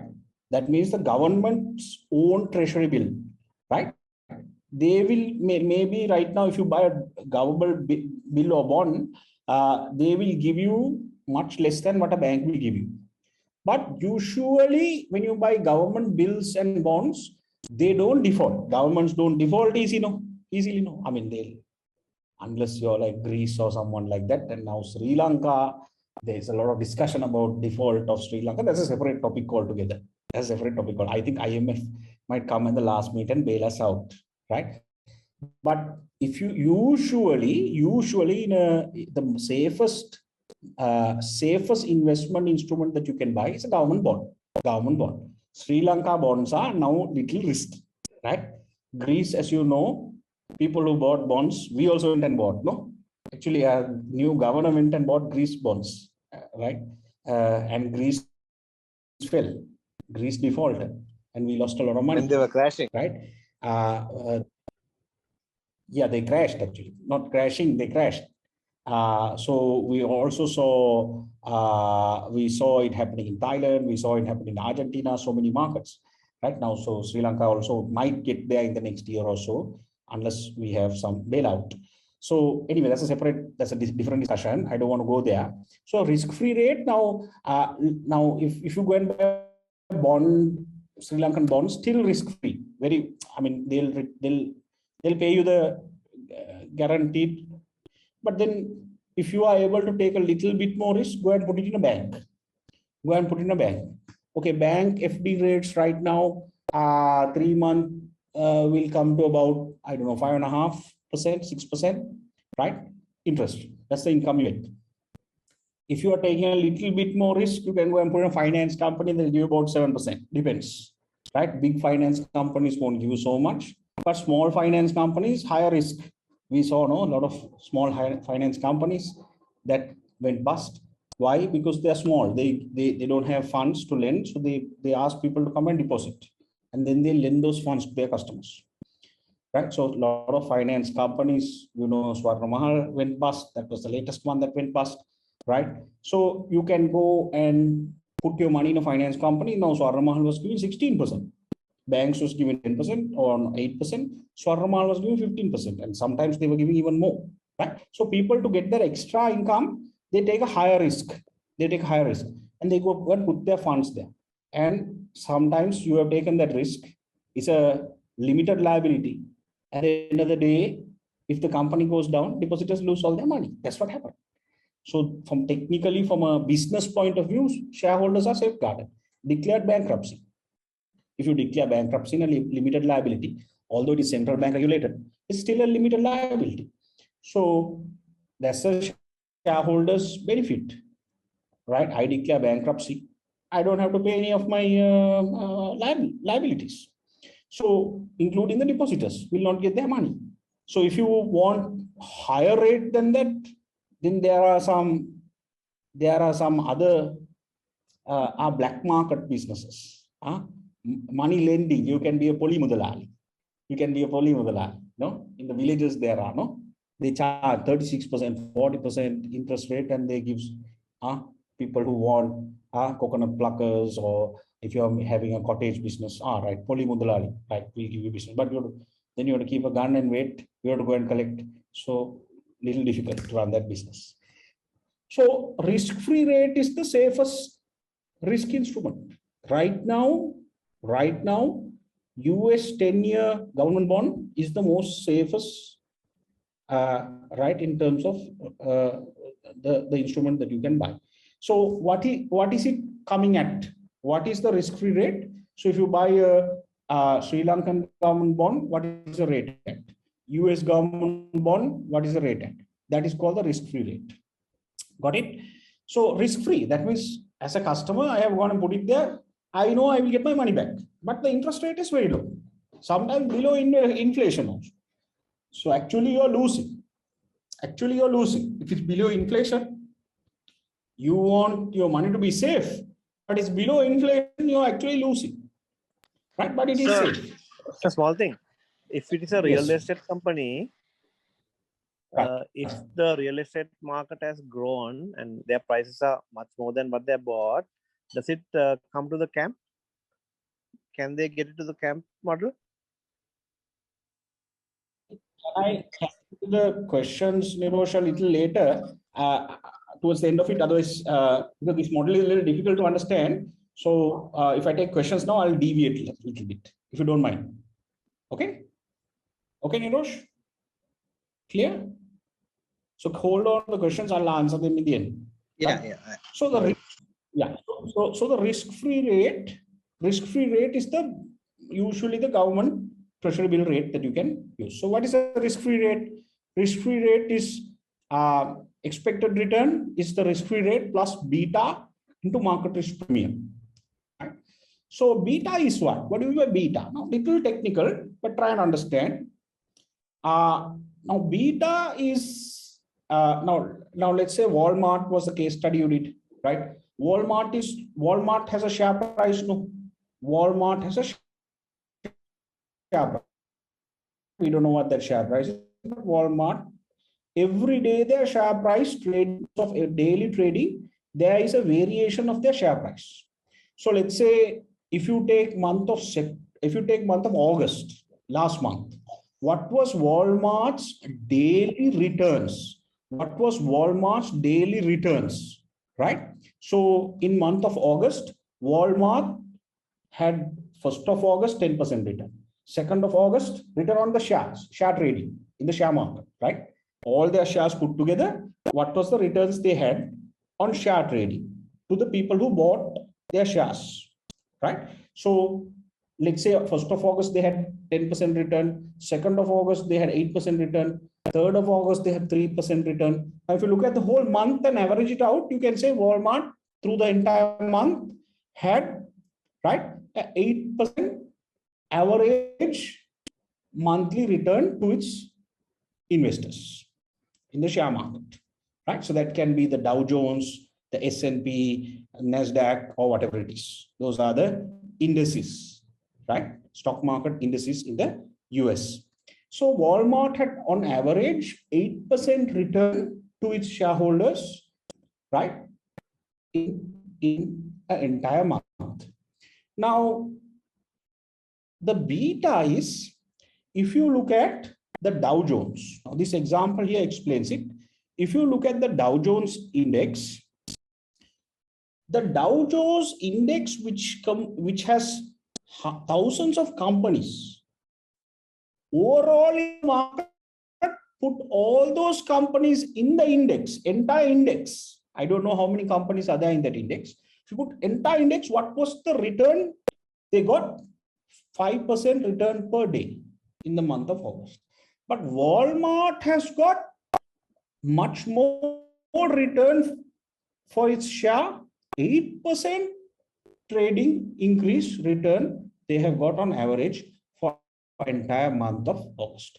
So can you see Walmart average is greater than the entire market average. So what is beta? What is beta?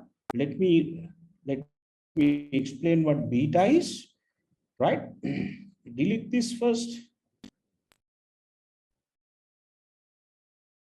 Right? So what is beta? It is the measure of sensitivity or volatility of a stock. The volatility of a stock. Volatility of its returns reflected by measuring the fluctuation of its price changes relative to the overall market.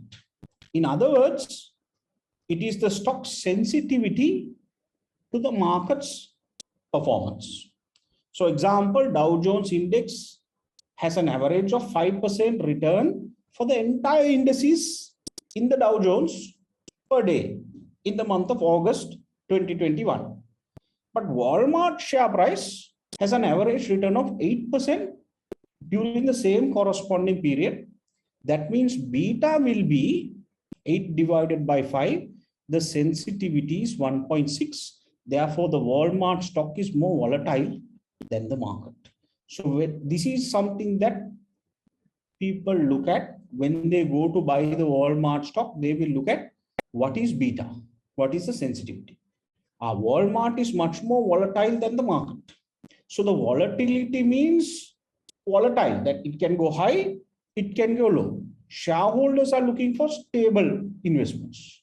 If it's much more volatile, sometimes you buy one day, next day when you wake up in the morning, it has gone down, right? So volatility is something that you need to be mindful of compared to the entire index, because the entire index includes all the other companies. So some investors prefer this volatility. Some investors prefer this volatility. Some investors might say, no, too volatile, too risky. Too risky. I want a stable growth. I don't want to take a huge risk, because if it comes down also, it will come down like that, right? So beta looks at a company's share price volatility over a period of time against the market volatility, So where was beta? The expected return equals the risk-free rate plus beta into market risk premium. So what is market risk premium, right? Market risk premium, I've given you an example here. Market risk premium is the expected rate of return minus the risk-free rate. Expected rate of return minus the risk-free rate. So here's an example. The S&P is another indices, S&P 500, right? Generates a return of 8% the previous year. So entire S&P index, all 500 companies generated 8% returns to its shareholders the previous year. And the current interest rate of a US Treasury bill is 4%. That's the risk-free rate. Therefore, the risk premium above the risk-free rate, you can see, is 4%. So you have the market risk premium is the expected rate of return minus the risk-free rate. So the expected rate of return can be a minimum of what the market did last year. At minimum, you should get this minus the risk-free rate. In this case, it is 4%, right? So 8 minus 4, the market risk premium in this example is taken as 4%, right? So with this, you can calculate your CAPM, which is your capital asset pricing model, which calculates your expected return, which calculates as an investor. If I am investing in Australia for Cambridge College, Australia, I need to know what my expected return should be. I know what my cost of capital is. I know what my cost of capital is, both debt and equity. Now I need to establish what my expected return should be. And therefore, I will use the CAPM model to see what should be my expected return. And my expected return must be much higher, much more higher than my cost of capital, much more higher than my cost of capital, right? So again, if you're not a listed company, then you can't do the CAPM formula, right? If you're not a listed company, right? But if you're a listed company, you have a lot of data. You have a lot of data, okay? Right. Now we go into optimum capital structure, right? The last concept for the day. I will need another 15 minutes from you, right? Optimum capital structure. So optimum capital structure looks at, now when you're investing in a business, if I am investing in Cambridge College, Australia, I can invest debt and equity. I can say I can invest 50% debt, 50% equity, or 60% debt, 40% equity, or 40-60, or 65-35, or any other method. So what is my proportion of debt and equity? Debt and equity of capital, right? So now remember in that previous example, we took 25% and 75%. Now the proportion of what this should be depends on the business risk and the financial risk. The business risk and the financial risk. Now, if you look at the debt to equity ratio, right? So let's say you have $1,000 of assets and you have to fund those assets with your debt or equity, right? So you can see here debt funding, you have $200 and equity funding, you have $800. Now, in example B, you have the same $1,000, debt is higher, 800, and 200 in equity. Now, here we understand you're highly leveraged. Why? You have borrowed. So if you have a lot of debt, if your funding has a lot of debt, it's called high leverage. If your funding has low amount of debt, but more equity funding, you're low leverage. You're still funding, but your leverage is low because you don't need to pay. You don't need to pay. You need to pay these. These you don't need to pay back. So now you know what leverage means. Leverage means out of your funding, if you have more debt, a lot of debt, little equity, that means this company is highly leveraged. We call it heavily gearing ratio. So if you look at the proportion of your funding, what percentage is debt, what percentage is equity, we call that the debt to equity ratio. We call that the debt to equity ratio. Is a key metric that you need to look at. But we don't need to do any computations. Don't do any computations, right? Not required. right? But I'm going to show you a diagram called the optimum capital structure. It's a term that we need to conceptually understand. What is the optimum capital structure? The optimum capital structure is the capital structure at which the weighted average cost of capital is at minimum and thereby maximum return to the firm. Now, let me explain this using this illustration. This is the last illustration. Let me explain this. So very simple to understand. Please concentrate. So can you see here you have the debt to equity ratio. Debt to equity ratio. So can you see 50-50, right? You have 10 to 90, 90-10, right? The debt to equity ratios. So you have the debt funding and the percentage here, the cost of capital, debt or equity, the percentage, and what is the funding ratio, right? So the optimum capital structure means you have now debt taken over a period of time. You can see debt has increased, equity is also increasing. That means you are funding more and more. You are funding more and more, right? And now when you look at this, both graphs, the red graph and the green graph, you can calculate the average cost of capital. That's the blue graph. Average cost of capital. The average between debt and equity, right? So when you look at the average cost of capital, you will, when you put both together, can you see here equity has costed you more, 10%, started there and gone up, right? And debt has costed you at 4%, started there and gone up. But when you average this out, this is the average line. As you can see, average, this is the average line. I made a mistake there. This is the average line. Let me erase that. Right? This is the average line. When you look at the average line, the blue color line, you can see it is dropping like that. But at some point, it is curving up like that. Now, this lowest point in the average cost of capital between debt and equity, that is what we understand here as optimum capital structure.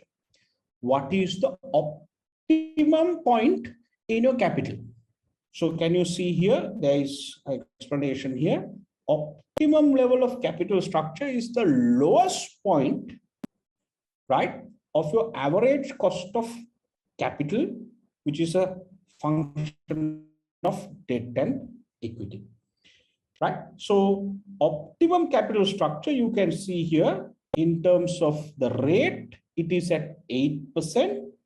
In terms of the rate, it is at 8%. And this model will tell you, if you want to get optimum capital structure, you have to have 70 in debt and 30 in equity. So it will tell you what proportion you need to have of debt and equity in your optimum capital structure. Sorry, 70 equity, 30 debt. 70 equity, 30 debt. I made a mistake, right? 70 is the higher value and debt is the lower value. So 70, 30. So that point is the optimum capital structure. Any questions? I think there is one more slide, but that's not a importance. These are for my book. There's some ratios. I want you to go through them. Some ratios. If you have my book, it's Appendix 3. So these are some ratios available. I think Hussein also did some ratios with you, but maybe a few of these ratios we need to calculate. It depends on the case study. You have profitability ratios. We have to see, sometimes case study does not have all this, right? Liquidity ratios. So we will calculate them for you and give them and interpret them. Efficiency ratios. And you have debt management and gearing ratios. Okay. Okay. Any questions now on optimum capital structure? Any Sir, is question? the optimal capital structure, is that value same for every business, or does it change from business to business? It changes. It changes. 10% and 4% is cost of debt and cost of equity, no? Yeah, correct. The average cost of capital. No, and then the 10%, the red one, where put in a 10, that is the cost of, that goes up to 16%. Yes. Yeah. Then this one goes up to, from 4, it goes up to 8%. So the Correct. average is around 8%. Yes, correct. And maximum. So the average also moves. Average is the blue color line. Yeah, The optimum capital structure is the lowest in the average. Yeah, but the most economical or the most optimal is 70 in equity and 30 in. Exactly. But And 70 cost is more, no? The equity cost is more. yeah, but can't help graphically. That is the funding proportion that the optimum capital structure is showing. At that point, you can service the fund, I think. That is the point at which capital comes at the lowest price, 8%. Because you have to fund both debt and equity, no? Unless you get all your funding in debt, but that's practically not possible. That's practically not possible. Then you don't need to do the optimal capital structure because you have only one type of funding, only debt funding. You don't need equity. So, excuse. So, just a small thing. Average cost of capital is like a break-even point, or it's a different thing. No, it's not the break-even point. Don't understand it like that. It is the lowest point at which the capital, lowest average cost of capital, right? Lowest point of the average cost of capital. Understand it like that, right? So if you take your average of debt and equity, if you take the average of debt and equity funding, what is the lowest point, right? That will tell you the best proportion to use, 70-30. So if you increase it further, if you go 90 and 10, then you see where this graph is. Then you will have to go more equity, more debt. It will be more expensive, So your lowest point, that's why it's called the optimum capital structure. What is your lowest point? Lowest one. Thanks, sir. Okay. So just to understand, so once we arrive at the optimal level of capital structure, and then we sort of surge. Any particular for that, sir? Is it because we are reinvesting in the business, or? No. So now, when you look at the purpose of doing this is because sometimes you might have so many kinds of equity options. You might have so many kinds of debt options also. So sometimes if you're a big company, you have so many options, right? Sometimes you might say, right, this optimum capital structure is still not satisfactory, the rate. Let's go and have an IPO. Let's go have an IPO, right? And you can raise it from the market at 6%. So you have so many options. When you look at the optimum capital structure, you will try to see, can you push more equity? Can you push more debt? Because debt is cheaper than equity. So you can try and borrow much more. It's not easy because banks look for, when you try to borrow more, banks always look for what is your exposure? What is your total debt, right? Now, even when you and I go to a bank and try to get a loan, they look at a debt service ratio. What do you mean by that? They ask us our salary slips for 3 months. Then they average it out. Okay. So usually it's the same. They take your commissions or whatever it is and they average it out. Okay. This is your net earnings. Now, after you get that, they usually check on the crib. What are your other obligations? Right. This guy has 2 other credit cards on average for the past year. He has to pay so much for his credit cards. Then they reduce that amount. Then you have a car lease that you are paying. You have a housing loan that you're paying. So that's called the debt service ratio. And then they deduct that and they arrive at an amount. Now, if that amount is not 40% of your salary, they won't give you the loan. That's called the debt service ratio. Usually it's taken as a rule of thumb is 40%. You need to have 40% to live, right? So because we have to eat food and dress and feed our families and all that. No? So from your salary, when you take all your obligations, if you have 40%, then you can live with that. But that means also you can't take more loans. You are heavily geared. So then the option is you have to go and ask for an increment from your boss. So that's from a personal side. That's from a personal side. Even from a company side, sometimes you have borrowed and borrowed and borrowed. You're on the crib. Everything is a positive crib. All your borrowings are on the crib, right? So everyone can access through central bank the crib report. They can get a crib report of a company and they can see what are your obligations, what are your other borrowings, where have you borrowed elsewhere. My God, you're up to your eyeballs. You can't borrow more. Either you need to come and show business, more business, right?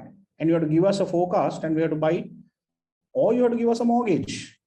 What is the building you own? My God, you have already mortgaged to a building, then sorry, we can't lend more to you. So at usually debt, you reach a point of saturation. You can't go beyond that point in debt. So that's why you need to go into equity. But remember, equity is always much higher cost than debt. Therefore, companies will always try to get the maximum debt to fund the project, get the maximum debt to fund the project. That also unsecured debt, if possible, because if you're keeping a security, then you can't.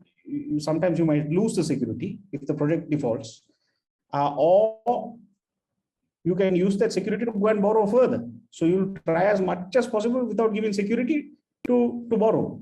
But unless you have a good reputation in the market, people don't do that. They'll always ask for security. So my point is, you'll try and maximize the debt, but at some point that's not enough. I need 5 billion, only 1.5 billion I can raise from debt. I still need 3.5 billion and I need it fast. So I have to then look at equity options. So then when you blend those two options, there's an average cost of capital available. And then I need to find out what is the optimum capital structure.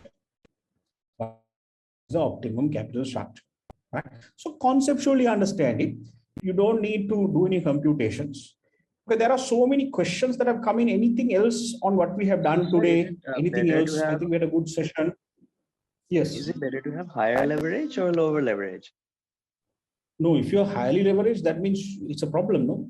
If you're geared, if you're highly leveraged, means you're heavily geared. You're heavily in debt.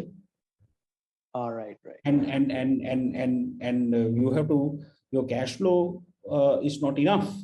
That is actually this last slide which is on working capital cycle that I left there.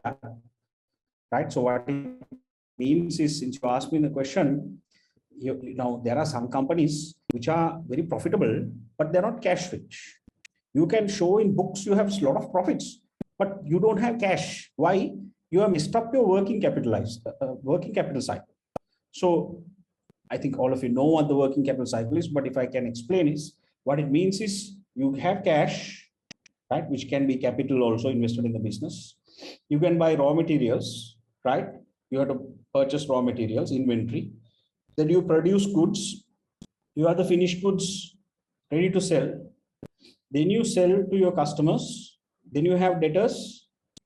Then you have to collect from a debtor, and then that becomes cash again. Now, here, when you buy, you have to pay your suppliers. Your suppliers you buy from credit. Those are called creditors. But when you sell to your customers on debt. Those are called debtors, right? So now let's say your creditors, right? For you to pay them, let's say your creditors give you 30 days credit for raw materials. But when you sell, your buyers demand 60 days. Now your working capital cycle is a mess. Your working capital cycle is a mess because you have to keep funding capital now. There's a mismatch because you have to pay these guys in 30 days, your suppliers, but then you produce and manufacture and your heads and all that. And then you sell again, your sales team select 60 days credit. So you're 30 days out on funds. You collect it after 60 days, but then you have to go and borrow. There's another 30 days you have to fund, right? So now ideally, if the other way around, it would have been better. 30 days debtors pay you, maybe 60 days you have to pay creditors. That means you have extra 30 days, you can go and put it in FD and earn interest income. Right? So this is called the working capital cycle, which means you're cash rich, you're not leveraged, you're liquid, you have a lot of liquidity in the organization. So there's liquidity ratios, it's a ratio called acid test, right? So don't worry about that, but there's, in terms of liquidity, there's short-term liquidity and long-term liquidity, right? So we don't need to we need to conceptually understand this. We don't need to really do any computations. But today's discussion, I wanted to show you some terms so that you start thinking. It's a good exercise for you to start thinking. Otherwise, always you're learning AMSOS matrix, ARPOT, generic strategies, something different you learn today. CAPM. Now, please go and scare someone. Say, hey, capital asset pricing or CAPM, optimum capital structure. Go and tell someone that. They'll get scared. Debt and equity. IRR. If you have someone in your family, go and scare them and ask them what that is, whether they know what optimum capital structure is or CAPM is. A lot of people don't discuss these subjects, but I thought it's not difficult, right? What is beta? Expected return, risk-free rate. Okay, those are important terms that you need to learn. All right, so I'm going to stop class here. We have taken a long time. I'm going to stop class here. CAPM formula important. CAPM formula. No, formulas are not important. Don't worry about formulas. Okay. Don't worry about formulas. Just conceptually understand this.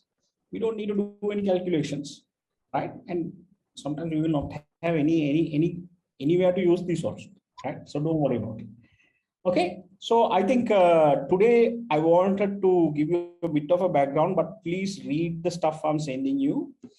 I have sent you the gaming industry. Please look at it. Don't wait till your case study comes out. I will open the WhatsApp group tomorrow. If any one of you download the case study, please share it on the group so that others can get it first. Okay, so thank you very much. Good night. Watch this video again. Try and revise. Okay, thanks. Good night. Thank you. Good night. Good night. Thank you, sir. Good night.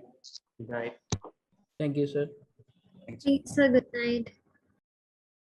Sir, good night. Thank you, sir. Good night. Thank you very much, sir. Good night.